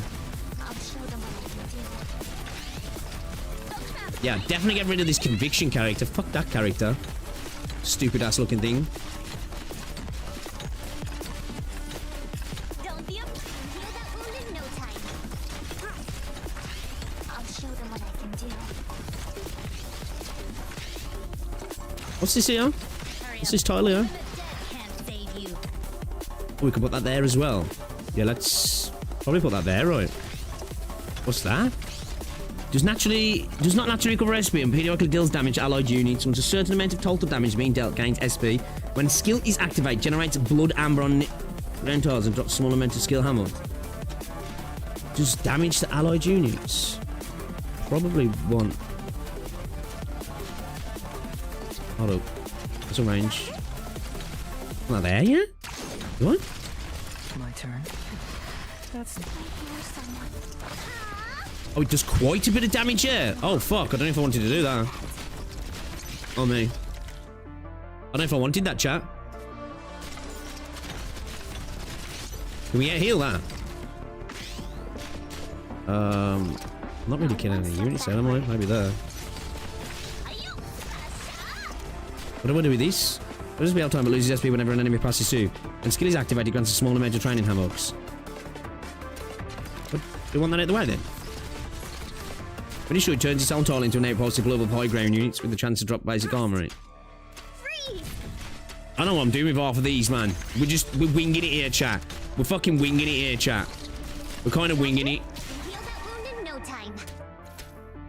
Put that there.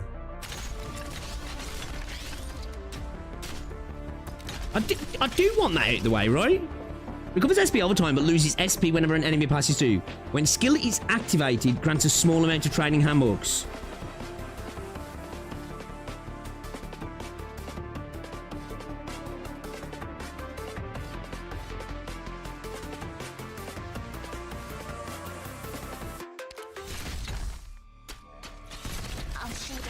do.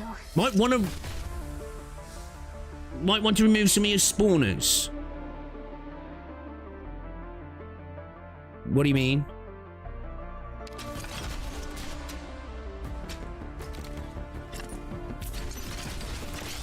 What are you waiting for? Even the dead can't save you. No need to. That's not a bad screen. You mean these fucking... You mean these things? What's that? Caster specialist operators attack 35%.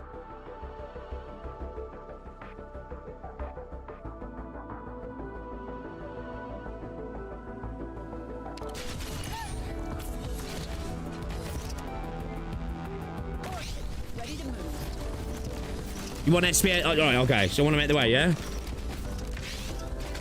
right here. You won't believe in me. Grab me straight. I feel like this is going badly. Everyone, follow me. I want as much math as possible. Production line construction almost complete. Doctor, heal that wound in no time.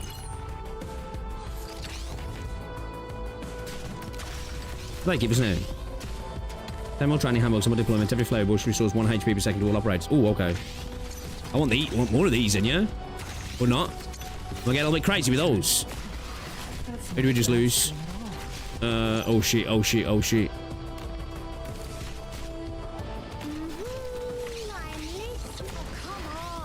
I already have enough work to deal with. Okay.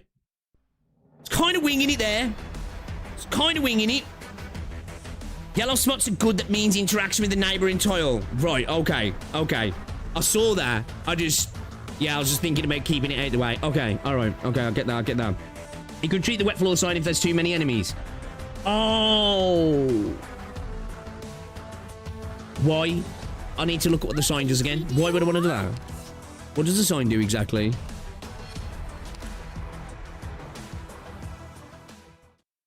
How do I look at my stuff? How do I look at those items while I'm in here? Standard mobilizing order enables direct appointment of Elysium LKR. Ooh. Bruise, green glint. Ooh, green glint. Ooh. Now we... Oh, can we do both? Yeah, we do both. We do both. Sign spawns enemies that drop class upgrades to E1 and E2. Ah, okay, okay, okay. Okay, yeah. So he was basically bringing him in. Okay, yeah, I didn't read that bit. What's that? Looking armory, yeah? Here we go, prediction module. Okay. Recovers SP when enemies pass through. Becomes a new production module if there are certain production models within attack range. Spawns 1 Jumpman when skill is activated. Ah. Okay, so it spawns them for us to get... Okay. Right, okay. Okay. Oh. Standard mobilization order. Specialized appointment.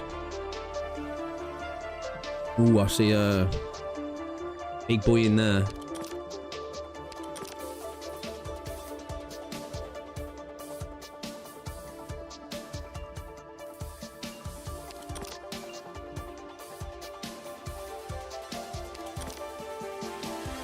All the above operators will be pointed when used.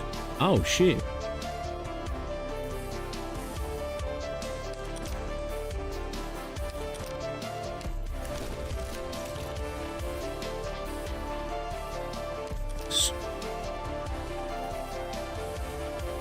Wait, do I get to use all these? Fuck yeah. Gacha in the gacha. Wait a minute, what? Okay, oh, so this is like the pull one? We've got 15 of those. Okay. Do you all want to be wasting all those? Using all those, sorry?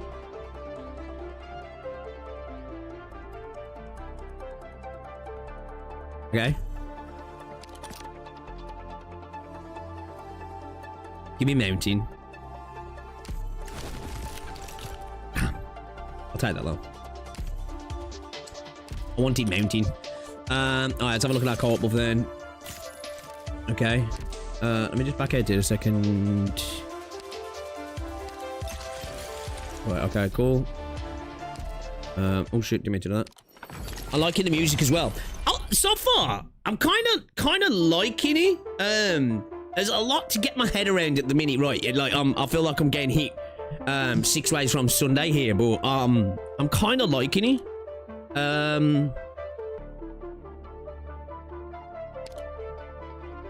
Okay, so this is the stuff I've gathered, right?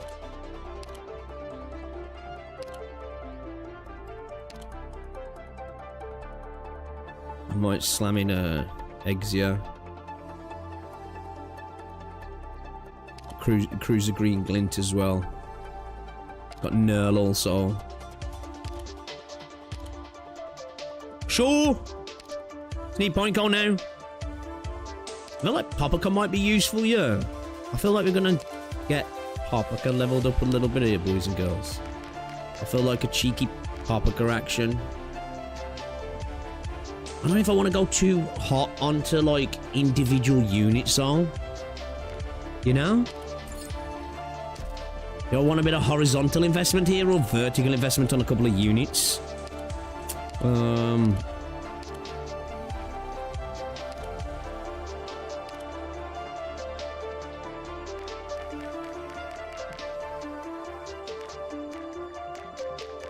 There was some max I've got. I've got decent amount, and yeah, let's.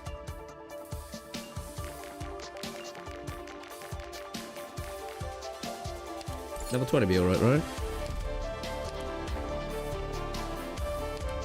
Oh, wait. Wait. Have these been leveling up while I've been playing? The fuck? They've leveled up while I've been playing, yeah.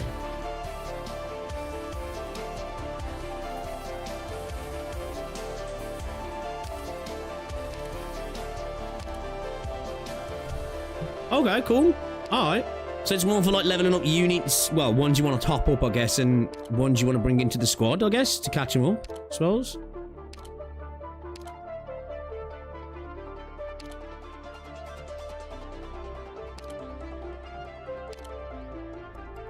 Yeah, I'm gonna give Paprika some levels on.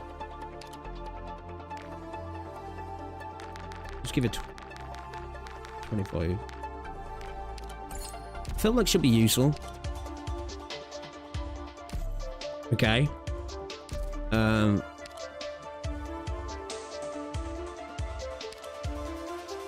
So when do I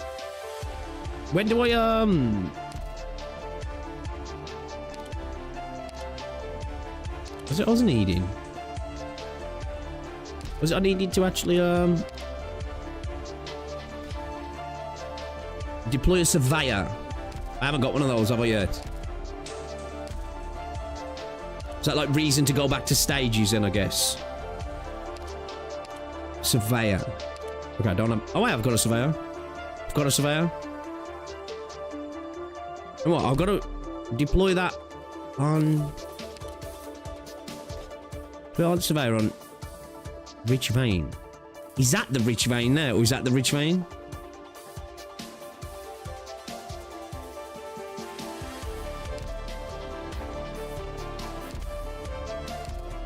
Was that weird tile the vein?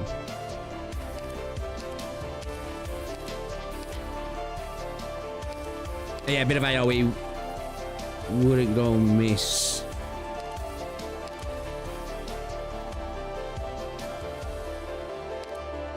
Never use this. What's deal? I don't know these units. Astasia.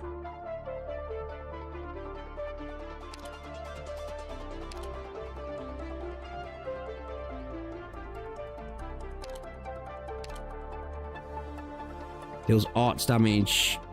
The skill is active attacks instead of restores the HP of allies. Heal amount is equal to 75% of attack. Okay. The tall thing's a Rich Vein. The top left, yeah?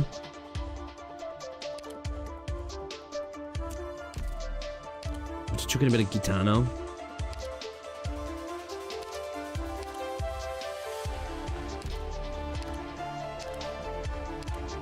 We got lava at the minute. Wouldn't hurt to have another AoE, I guess, would it? Isn't she quite expensive now, if I remember that? I can't remember, man. Alright, let's do this again then, yeah. This is the vein here, right? I'm definitely getting this thing out. Fuck off. Let's do that. Nice to meet you. I'm gonna drop Jessica as well for Wait a minute. Kitano. Let me predict the results of this battle.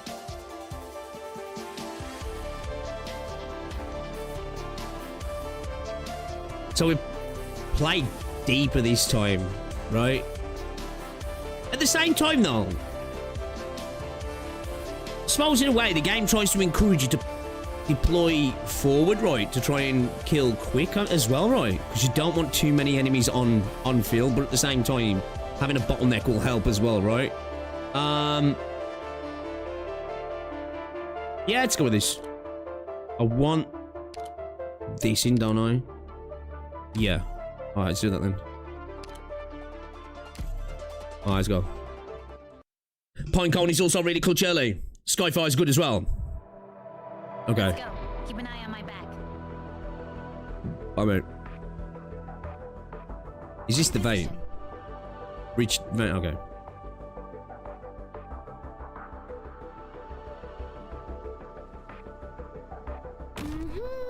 I'm listening.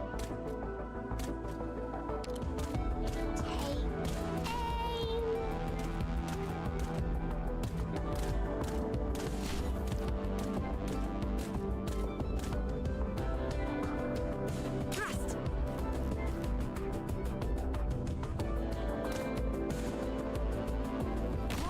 Is that maybe? Get some grass. Let's get some grass, boys. Okay, let's see how this goes then. Here I am. Everyone, follow me. Okay, so gains SP when infected creatures are defeated. If said creatures defeated within its attack range, gains doubled SP when skill is activated. Grants a small amount of training handbooks and strategic beacons while generating several original slugs on the surrounding tiles. Oh, okay. Ah, okay. All right. There you I are. think we're cooking with.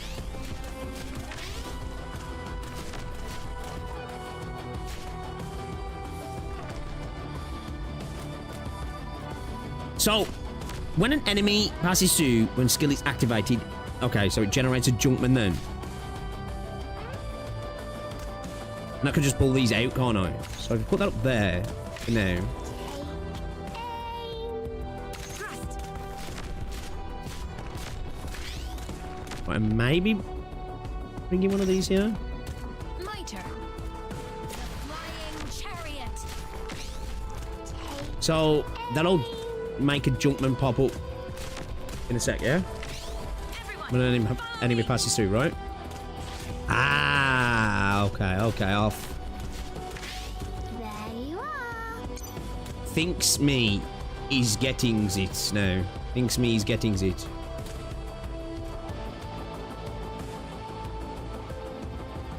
There you are.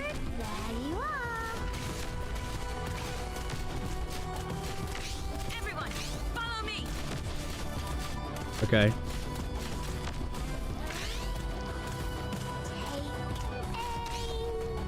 Please hold on. That's it. Alright, see how this goes for a bit. Trust. Okay, so you want to put that on there, yeah? Okay. All will fall before the priestess's might. Nice. Man, we're Enfielding, boys. Yo, we're Enfielding, boys. We're doing things. We're doing things, boys. I think. Hurry up. Even the dead can't save you. Yo, Fang, hey, lads. Guess what, though? Fang ain't no meat bag here. Fang ain't no meat bag here. Fang ain't no meat bag here. Yo, what's up? Brooke, it's been a long time since I said hello. I bet you don't remember me. I'm not gonna lie, I don't remember that name now. Sorry. Don't worry. I'll be fine. Let's put that up there. There you are. The flying chariot. Everyone, follow me. Yes, Delta. Here I am. Oh, sorry. Hurry up. Even the dead can't save you. I think I get a bit more crazy with some of these, right?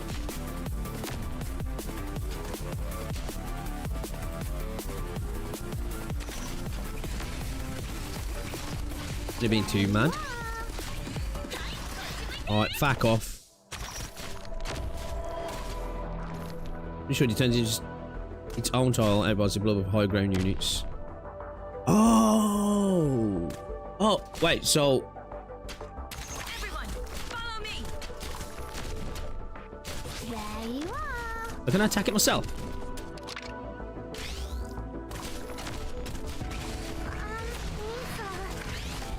Got mad. Wait, can I put that... Will that damage it if I put that there? Will that damage that?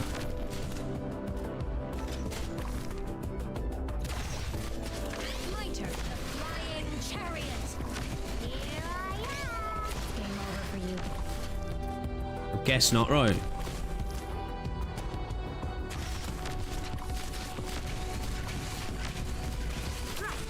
Here I am. I guess I need to put a unit there, yeah. Do I need to get a unit there to damage it? You have to limit the ruins myself? Okay. Shit, There you are. Everyone, follow me. let's do that and then we can maybe put crews over here. They can't we?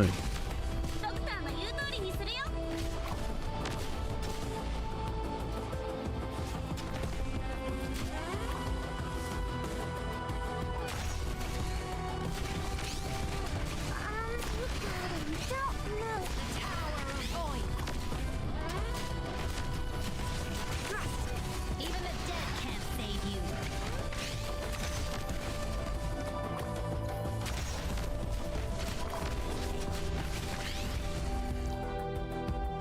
Got no range of it, boy. I'm right here. Are you afraid of me?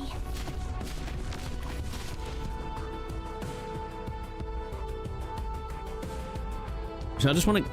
Oh, there. Deployed afterwards will need to become flower bushes. Do we want more flower bushes then?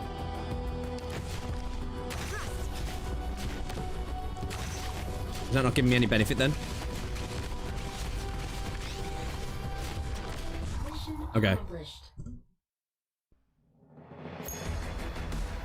It's about planting crops while battling. Oh shit. I got less of these, yeah. So I got more of these, but I got less of these. I got less skill handbooks.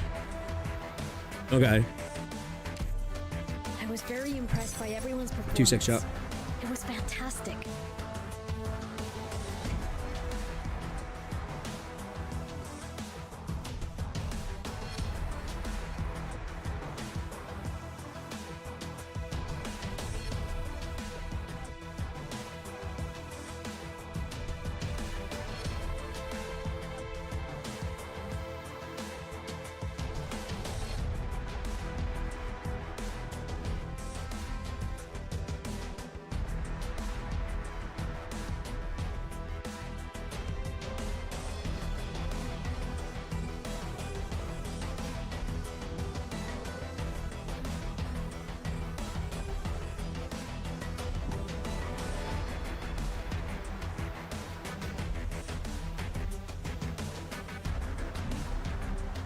What the fuck?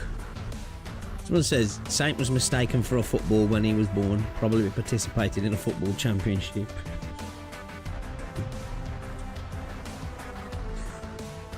What the fuck?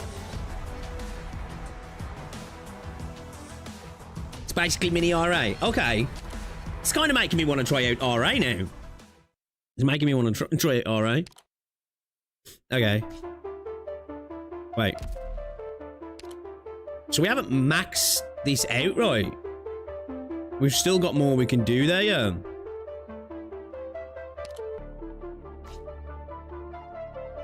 Okay.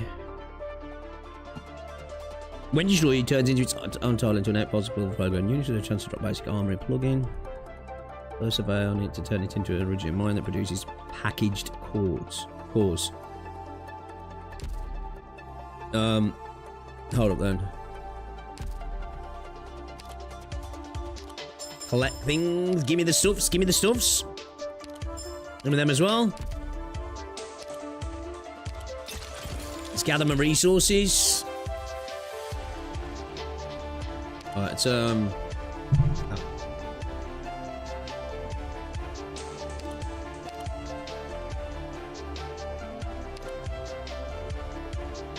what's the deal? Another splash caster. I like splash casters are good, yeah. For this. I think we do Skyfire up as well, boys. Should go all in. Let's give it 40.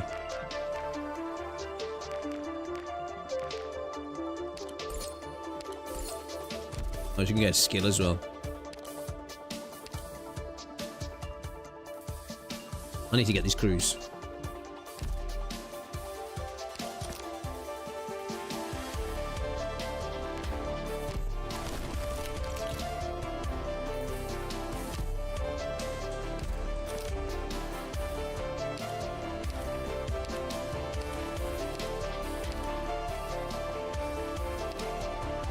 Boys, we need a bit of pine cone up in this shit. We need a bit of pine cone up in this shit, man. That's what we need. We need a bit of pine cone action on the go, lads. Okay. Alright, let's go. Let's try this one. We got a... That's a vein, right? Do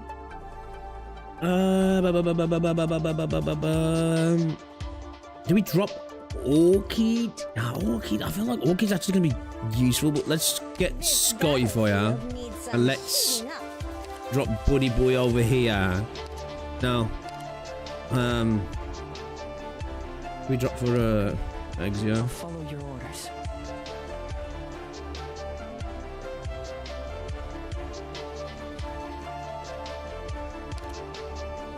Yeah, I don't know if I'm feeling this dude.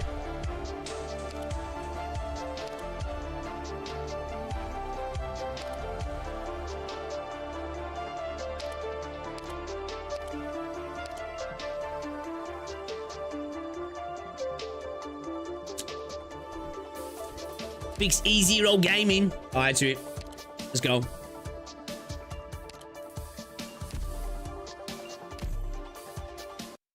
I'll get X0 in a sec. You can replace your healer with a better one. Yeah, it's a decent AoE. Oh, okay. What's the deal here then, boyos?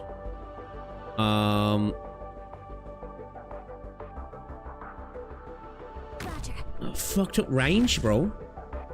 Oh, she's targeting that first. Fuck.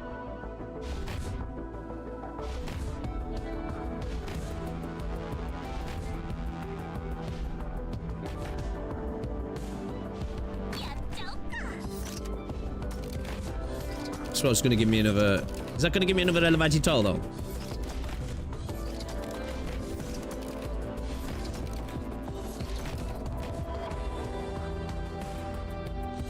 Let's not do that.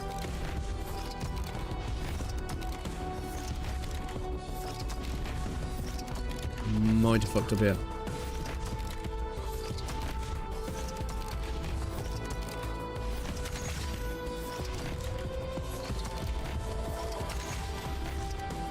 I can do whatever I want, right? Here. Everyone believes in me.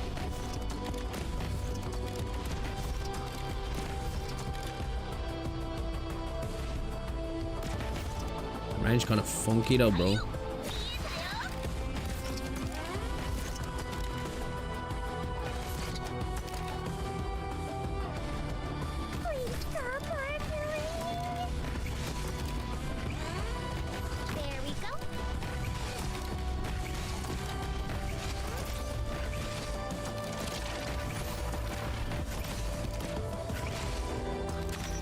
Just getting clapped.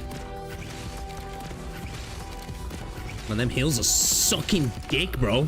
Oh my god. No need to tell me. How are you feeling right now?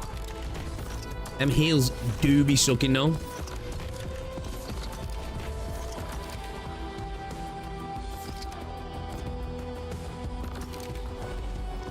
Target location reached. Let's not do that just yet. No need to rush. I won't sleep on the job. Oh, fuck. Okay. There you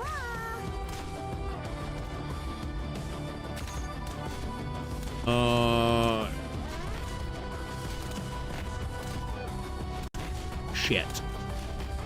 Probably should have.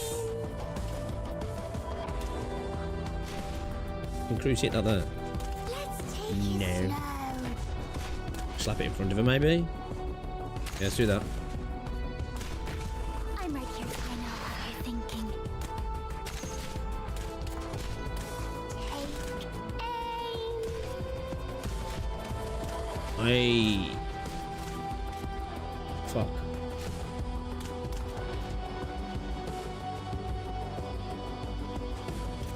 Good luck is always in wait. Leave it to us. Okay, this position is not great. There you are. It's not great, chat. Yeah, Cruise is doing fuck all over here. Doing sweet FA. Here I am. Okay, maybe you can do something there. Yeah, Papa Grin over here as well. She's gonna get clapped though, isn't she? Fuck, okay. Yeah, I think I need to level up a little bit. Here. We got Beagle in a terribly advanced spot that she doesn't really need to be in. It's all fucked up. It's all Pete Tong. It's all Pete Tong, boys. It's all Pete Tong.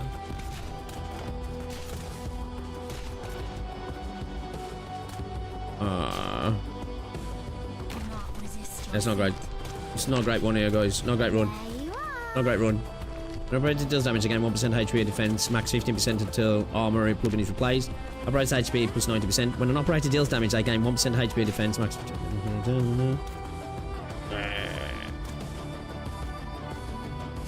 Let's go with that. Caster specialist operators, 21%. Alright, cool. Boys, I ain't getting much in terms of that work, yeah? Here. Yeah, this positioning's terrible, man. It's dire. It's fucking dire. We're generating no fucking DP either as well. We're cooked. We fucked up, boys. Big time. Come on. There you are. Yeah, what's this in a really bad spot here, man? A really bad spot. Out with it. What are you waiting for? Okay, I've got to think now. We need to be filling in these spots as well, preferably, don't we? So we need to position ourselves in a position where we can hold things down a little bit, but also give ourselves some more elevated spots as well. I think.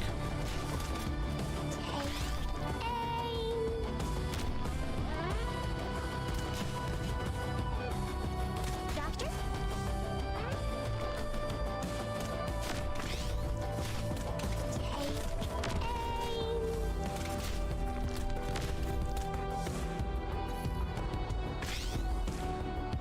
Leave it to It's not us. great.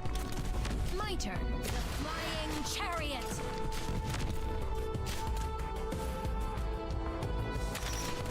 There you are. We're cooked, boys. We're getting cooked here. We're getting absolutely cooked. Uh-oh. Electric Chainsaw has high HP, attack and defense. Big Adam! Man like Big Adam. Not even Big Bob. It's fucking Big Adam. His fucking Skyfire placements fucking ass, bro. Please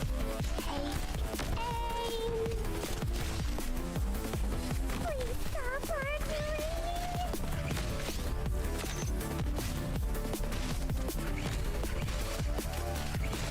absolute ass.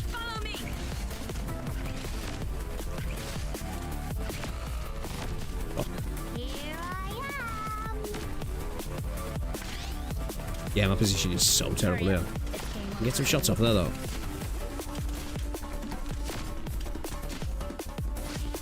Woody boy coming down here. Give a bit of arts on him.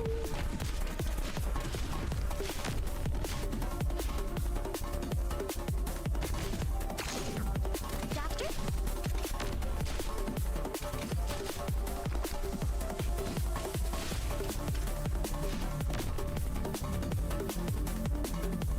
Everyone, follow me. There you are.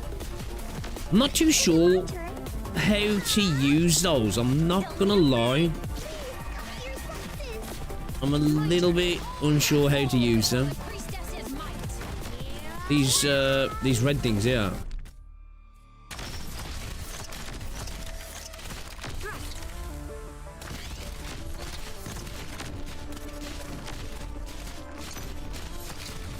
Here I am.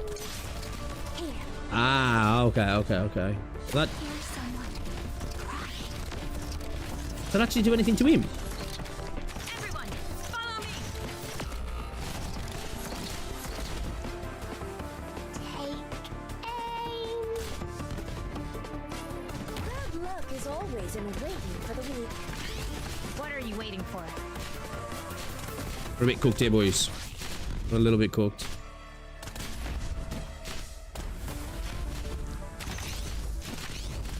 There you are. Let me strike. Watch this. Hurry up. Even the dead can't save you. Okay, we need to. We'll just use it. There you are.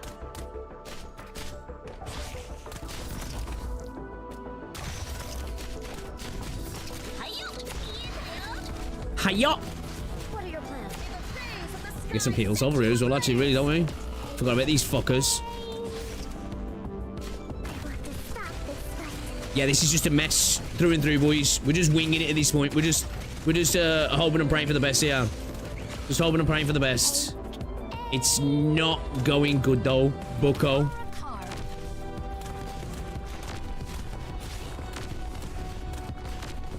Yeah, we really got to so, like, if we got to like an elevated position here, maybe. Got one here as well. We could have done something down this side, couldn't we? Red things have to be near ups to deal damage. Yeah, I think we needed to create ourselves some elevated tiles here, didn't we? Really? Could maybe try. Can I remove? Can I get rid of that? I can't, can I? Can't get rid of the grass. I suppose I could try. Ain't gonna be able to attack it though, am I? Yeah. Hurry up. Game over for you. Watch this. Not a bad position. Yeah, my position is all over the place here, man. It's just atrocious. Just really bad. My turn. Your scepter shall break. It's just really, really bad, boys. Really, really bad. Heals are in the worst places. It's just, it's not happening, is it? There you are.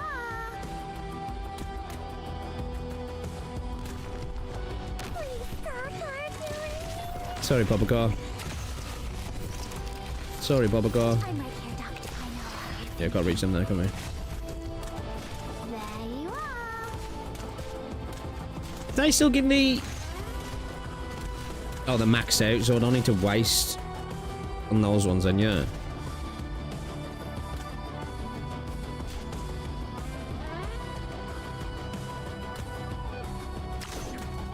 There you are.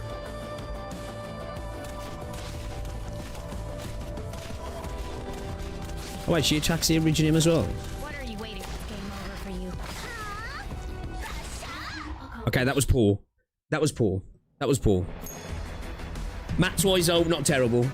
So, Achieve the perfect victory. that one, We still can't we really need to think about creating ourselves some more elevated tiles, don't we? To be fair.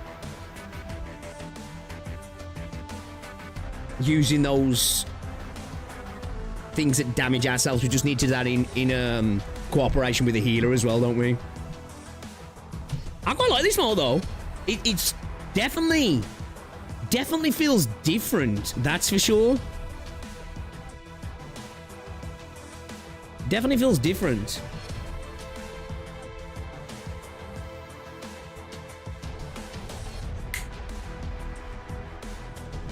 Like a resource management on top of it as well, right? The red things are annoying. No Big Bob L event. Big Adam. Big Adam, man. Big Bob's big bro, I guess.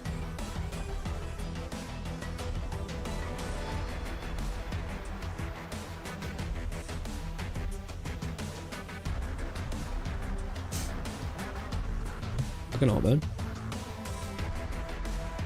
Oh shit, have any of you guys ever seen Titan AE? Old cartoon movie. It's brilliant though.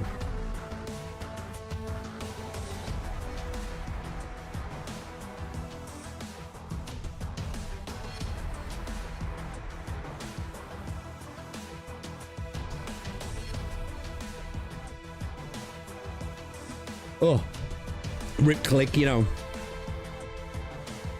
Yeah, like everything was bad there. Like I had so many wasted deploys, right? That were just doing nothing.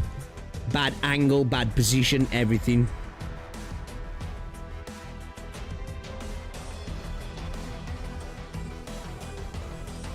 Oh shit. Been offered the raid. Shadow Legends collab again. I might do it for the fun. I might do it for the fun, chat. I know you probably wouldn't watch it, but I might do a raid Shadow Legends video.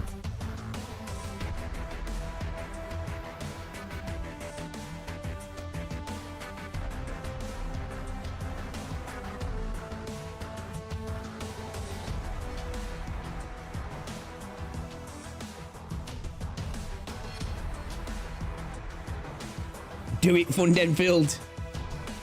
I'm liking it, Grim. I'm liking it. It's definitely different. Again, it does what a lot of events really do a good job at doing within Arknights, and that's giving a different feel to the game. It feels different to play. And I'm all here for that.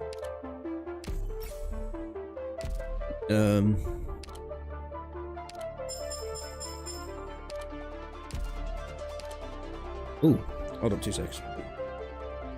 Oh, raid sponsor, man.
I'll be back.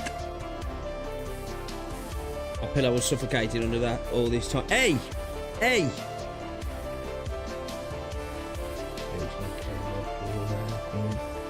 What you man? Nothing but British beef here, mate. I do feel bad for the pillow, though. You know? Locks rock all operates again. Max HP plus 25% plus 5% max HP for every holes. Transforms into mountain. Creates hill village associated drop caster advanced tog.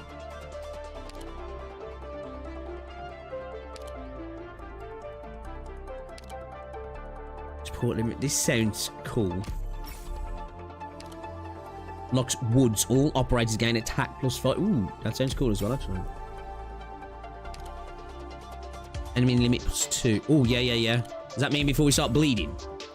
Is that before we start bleeding?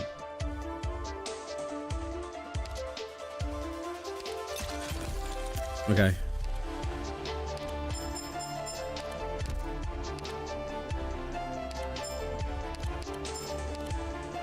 Alright, boys. So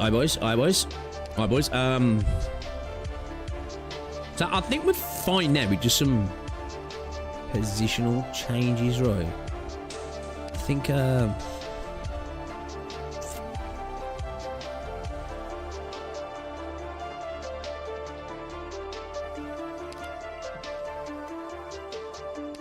we got an issue with DP. We don't really need to worry about DP. We just need to cover Fang a little bit, right? Get a little bit better positioning. And I think, oh, was this E1er?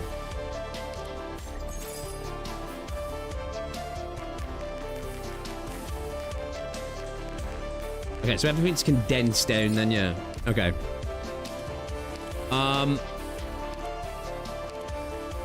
I didn't really get a chance to use her properly, so I'm thinking... Let's do some appointments. Mountain.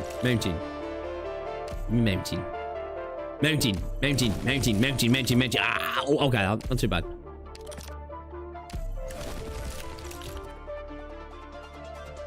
I need some mountain action in my life.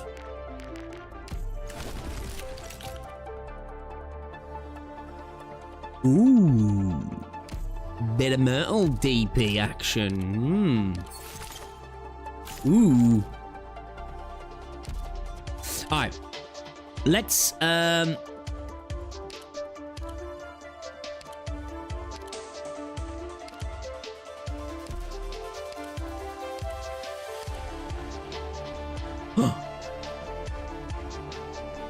Pinecone shore it, boys. Pinecone shore it, boys. Pinecone shore it, boys.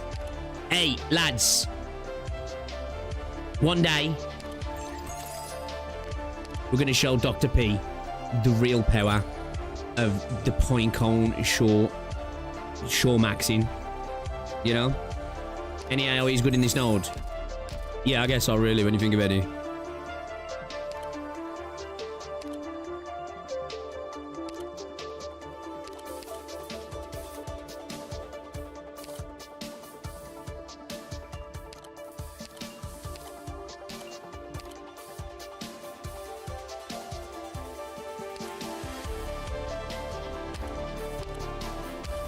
Intellect is a goat.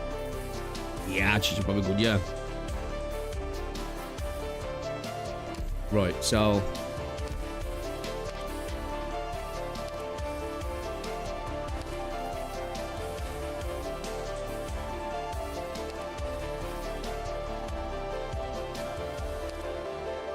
What about healers? It's paprika really good. I've never used that. We got Susuro.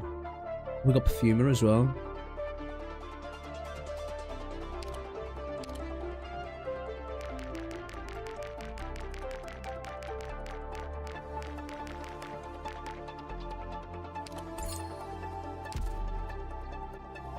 Don't worry. Dark Soul stream when? Yeah, I can't wait for a PC client. Can't wait for a PC client. Paprika's a chain medic. Okay.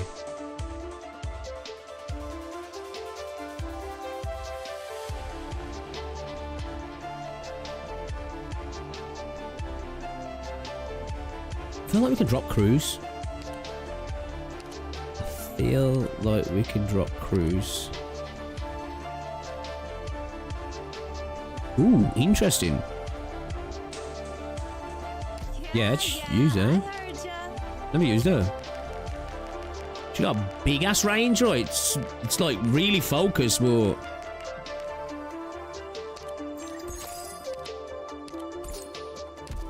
okay. Yeah, let's do that then. I think we can drop this Arene dude here. I'm gonna drop this motherfucker. Oh, Milner.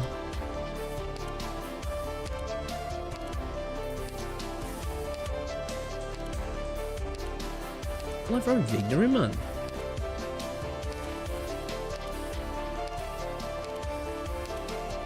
Do you like how this is giving me a new official? Giving me chance to use other units.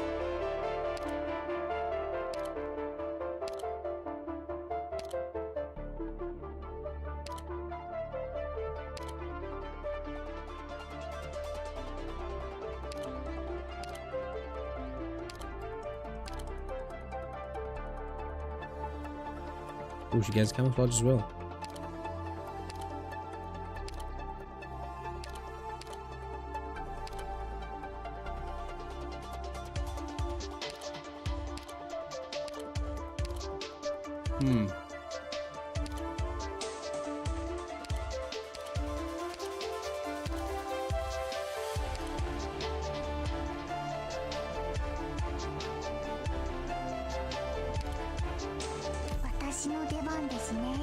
Yeah, let's do that.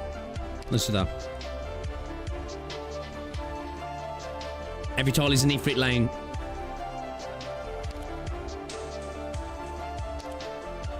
All operators gain 5%. What's this? All operators gain max HP 25. What does this give us? 20 milligrams training handbooks. Let's get the woods. Let's get the woods. Okay. Alright, so we need to get some of those ruins down and then blast them to give us some Attention, medics. better Make sure to follow all standard procedures in battle. Now to your positions. I can see the outcome. Victory belongs to Rhodes Island.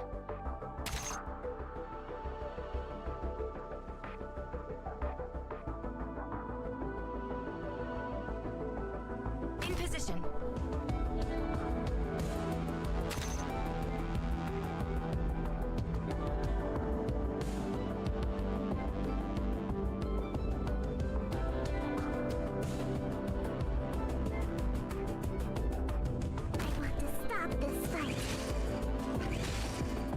These guys hit kind of hard, don't they?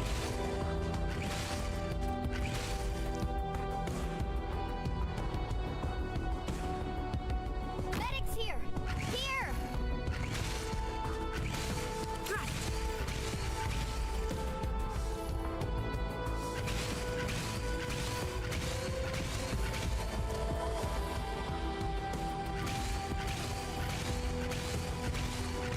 Everyone, follow me! Meet that fucking ruin, bro.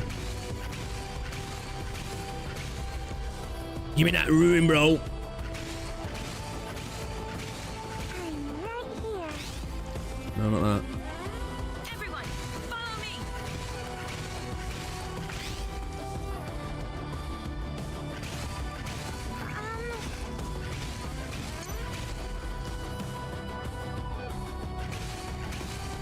Everyone, follow me!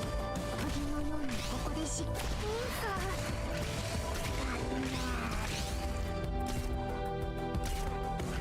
指示をどうぞ、ドクター。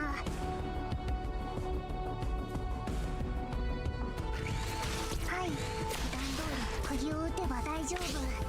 That's what I want. Yeah, break it. Break it, love. Go on. Break it, love. Smash it to pieces. Oh, that's gonna. She's taking a sweet fucking time with that, ain't she? Fuck me. Fang. 指示をどってるはまだまだ持ちますよ。はい。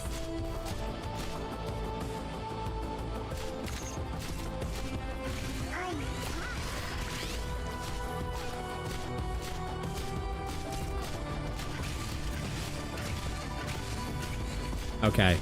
Everyone, follow me. The wise always take the initiative. Don't move.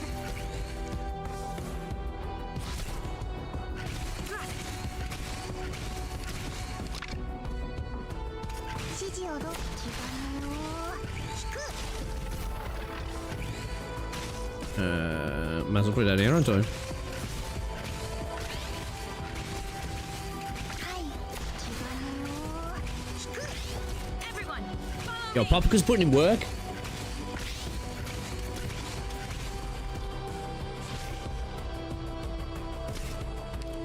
What are your plans? Target location If you reached. fight him over this side, はい、エリはまだまだ持ちますよ。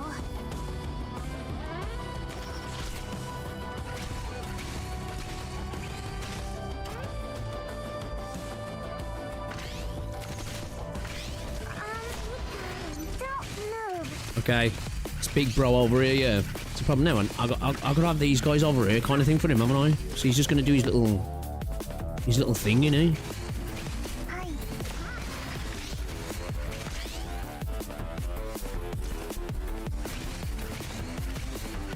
Could have done with getting another elevated tile in here, yeah.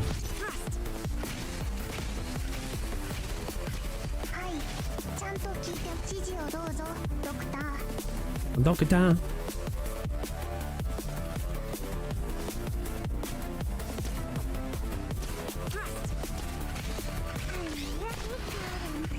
move. はい、普段通り鍵を打てば大丈夫。 Here we go. はい、普段通り鍵。Here we go. Everyone, follow me. 指示をどうぞ、ドクター。指示をどうぞ、気兼ねを引く。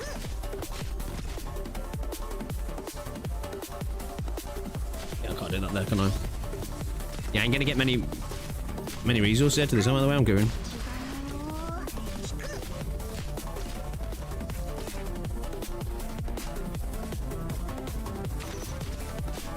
It maxed shit out, yeah. Okay, I've definitely got to. 指示をどうぞ。 I gotta rethink the way I approach this stuff because obviously I'm just in the fucking what's it mindset of you know, kill rather than actually an opera's getting attacked. Woods becomes a forest generating China 3. Okay, so I need to get 3 in. Okay, yeah, I'm fucking up there. Put another one down here, can't we? Doesn't matter where they are on the map, does he? 普段通り鍵を打てば大丈夫。You're the flames of the sun. Just don't worry. You'll be okay in no time.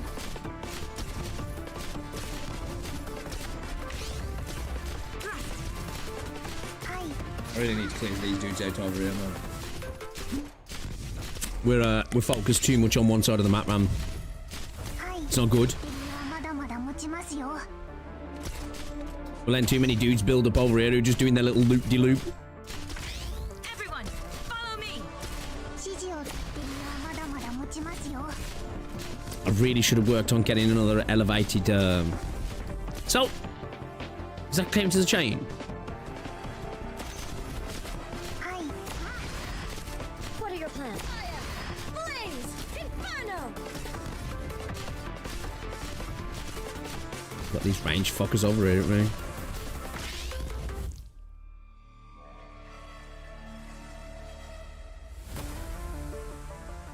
If I...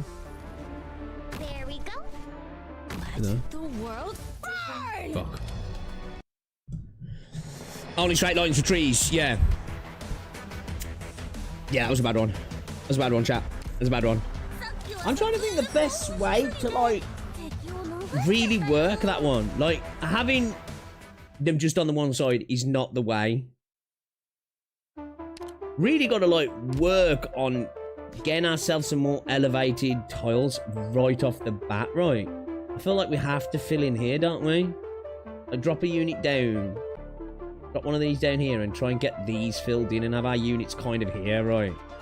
Yeah, I think that's probably the best thing to do, if I'm honest. You know? Oh, does that take my, what's it down if I apply that? Oh, I thought that just brought in the, I thought that just brings in the materials. I thought that just brings it, we can improve it anyway. Yeah, let's try doing that then.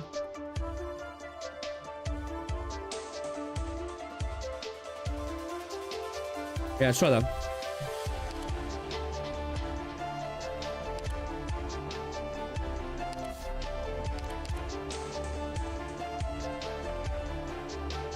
Very rock in the 8 surrounding tiles. Okay. Does that overlap your old production? Okay. Alright, we learned something there anyway. Everyone, let's roll out. Autobots, roll out. Don't worry. I'll be fine.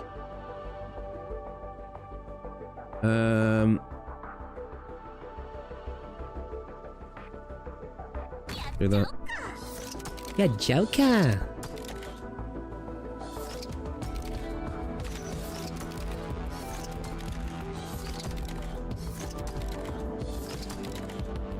Roger.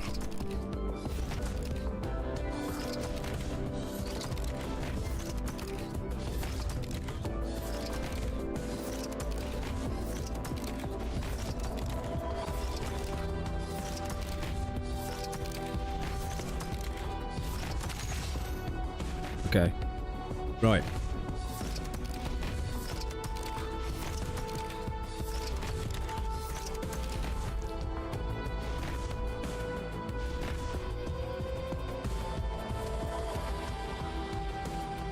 Then what I could do with maybe one more defender, man. I'm not gonna lie.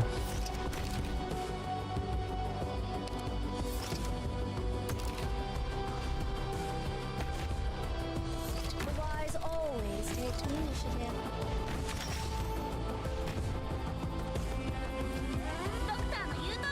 What are your plans?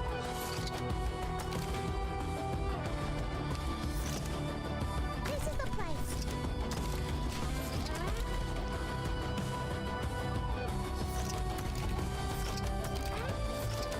In position.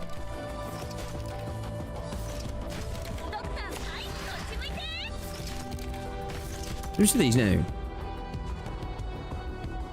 It's the 8 surrounding tiles.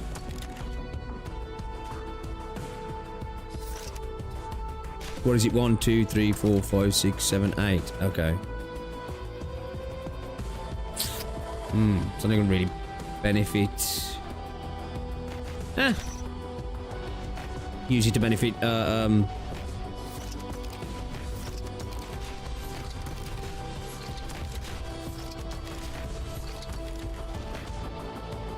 right here. I know what you're thinking.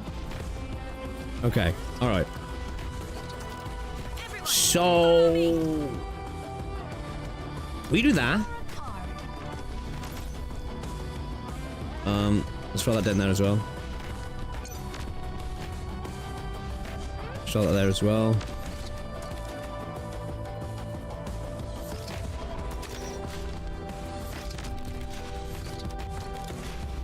Get that. Okay. An ambush could help with the loopers. Yeah, probably, yeah. Yeah. Definitely, I think we need to switch the team up a little bit, I'm not gonna lie. To get the most out of this, you know what I mean?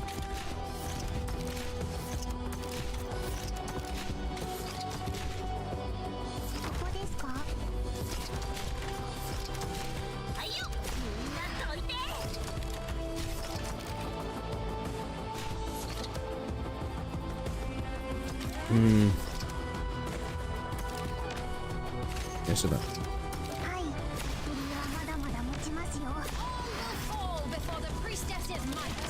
Let's get that in. Let's get that in as well. What are your plans? Blaze! Inferno!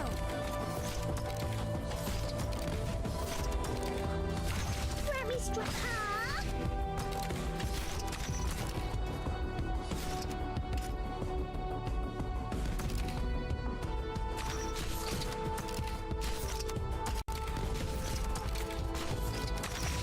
Okay.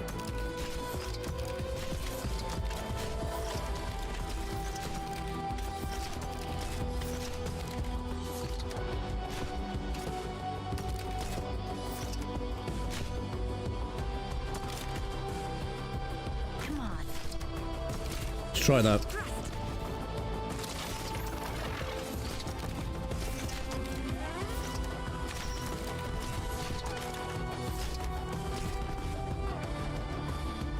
Okay, I don't know if this is the... I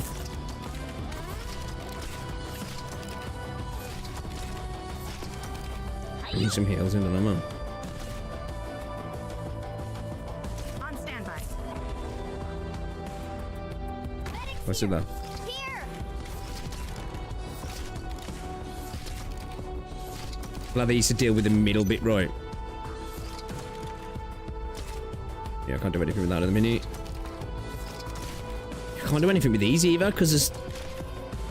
I need like a free tile around here to benefit any of this, because it's not going to benefit anybody, is he? It's just basically one tile all the way around, isn't he? I think with those...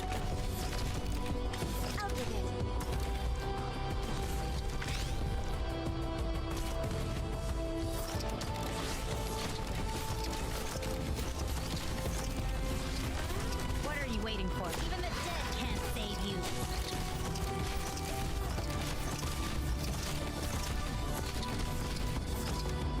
Okay, we're clearing them out good, but I don't know if we're doing a good job of generating mats here. We're not really doing a spectacular job, are we? Grab me strength. Watch this. 指示をどう？まだまだ持ちますよ。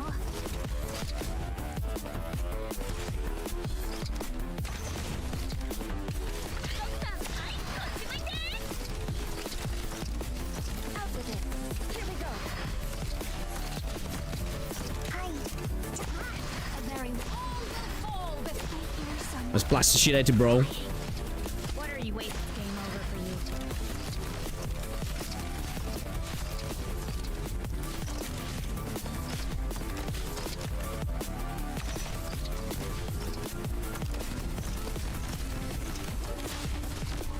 Hi. ちゃんと聞いてます。段ボール、釘を打てば大丈夫。I gotta fucking work, can we really?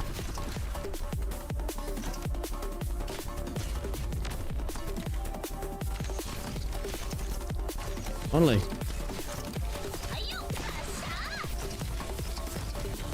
Out with it.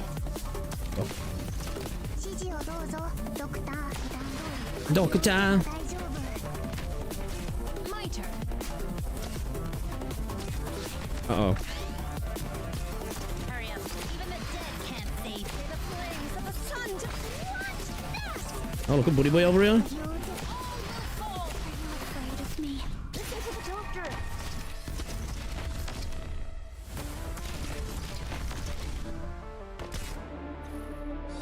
No, we don't. Yeah, I need to think this through. We're not really cooking here at the minute. Could be much better. Yeah, Big Boy's gone. Big Adam's gone. Get out of here, bro. You ain't nothing on old Big Bob. Can I get extra benefit by having more trees now? Or like, am I capped out?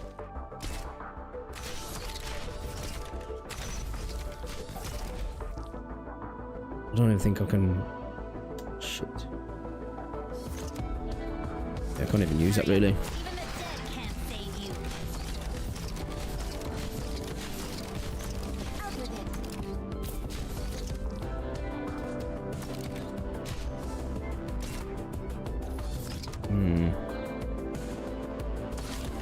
It's not great, is it actually there?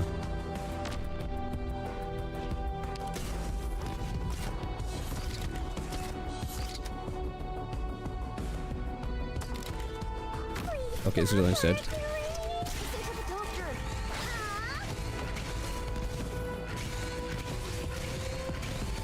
Yeah, let's see. Can I get the both of you? You can have a full forest until the game starts lagging. The one upgrade beyond the 3 line upgrades without they'll provide some benefits. Okay. Pray do tell. What are the benefits?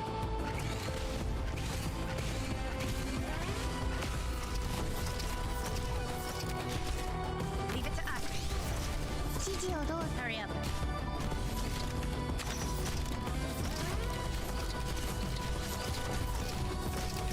Hurry up. Even the dead can't save you. The flying. I hear someone crying. Everyone, follow me. Don't worry. You'll be okay in no time. Do they have to be in a line to get the benefits?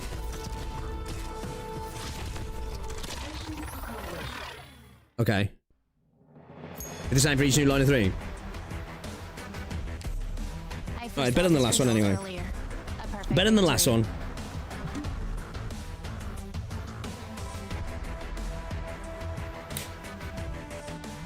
Two seconds, guys.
Sorry about that, boys. Well, I missed a call from Rosa, so I just rang her back. Right, so you see, let me look at the deal with these then. So 3 give me, what was it? Was it attack buff or HP?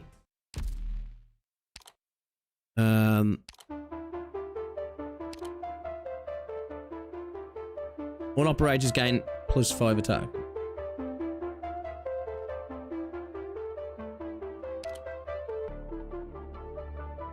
Gain +20.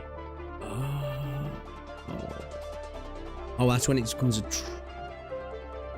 in 1 × 3 formation, become a forest.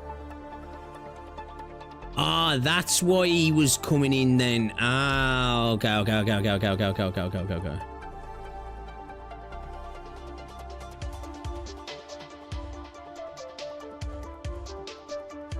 Okay, all right. I get sits, guys. I get sits. I understand now. I understand. Barely. I really like this mold though. What do you guys think of this mold then so far? What's the thought process?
Fucking more lights by Rose's work, man. God.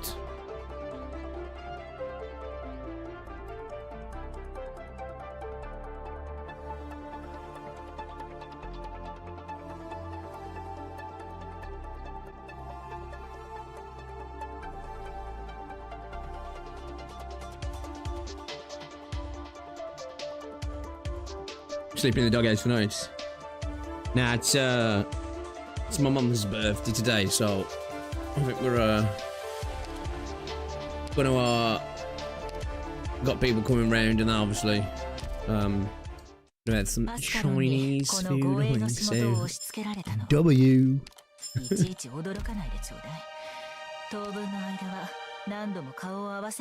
I like it, but I haven't sat with it for very long due to the new reverse 1999 Limbus content plus fixing my wheeling factories. Fair.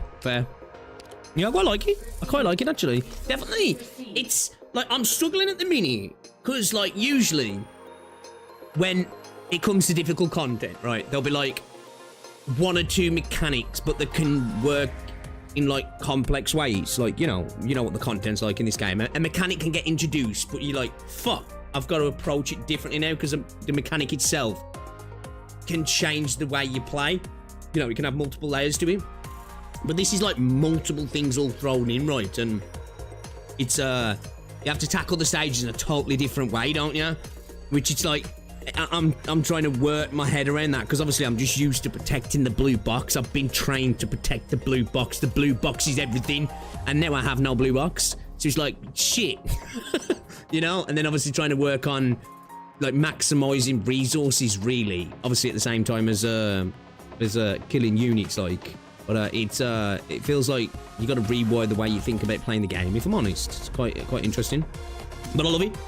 This is why I love what they do in events in this game. And as I said, I know there's limitations to what they could potentially do in Enfield. But at the same time, I don't know, creativity, the sky's the limit, right? But it just makes me hopeful that we get this sort of creativity in different ways to play the game. You know, that you're doing the core games there, but you're approaching it in an entirely different way, and you have to like really rethink the way you approach the game as well. And I just hope that we get that sort of stuff in Enfield, if I'm honest, to keep it fresh, to keep it feeling good. Because for me, I think it's one of the reasons. I think I'm going to make a video talking about this actually, because I think it's not only because there's many reasons what makes Arknights so good, right? You know, not to mention the story and etc, etc, etc. But what really makes it stand out for me is that evolution in the gameplay, whether it's through chapters in the game in terms of game mechanics or events or endgame or whatever it might be that they introduce into the game, whether it be permanent or temporary, changes the entire way you approach the game and play the game. And I think a lot of gachas fundamentally lack that. Now, I'm not saying that don't bring in events that are cool and quirky or whatever, right? But typically, that change you get in a gacha game comes with a new character, right? New character drops. For that day or so, you get used to the character. You're playing the game in a slightly different way, albeit pretty much the same way, but it's just with a new shiny toy. And then that disappears after a day or two, and you're back to just playing the game exactly the same way, right? But just a potentially slightly different rotation or a slightly different version of an ability that's been added into your team that feels different at first, but overall, you're just doing the same thing, right? And I'd like to see more gacha games do that. Like, you can sell the characters, but you keep the game feeling cool to play because fundamentally you're evolving the player experience rather than just evolving the cast, because you get true gameplay development there, don't you? Because you can't get to a degree, you can only get so much development through new characters, can't you?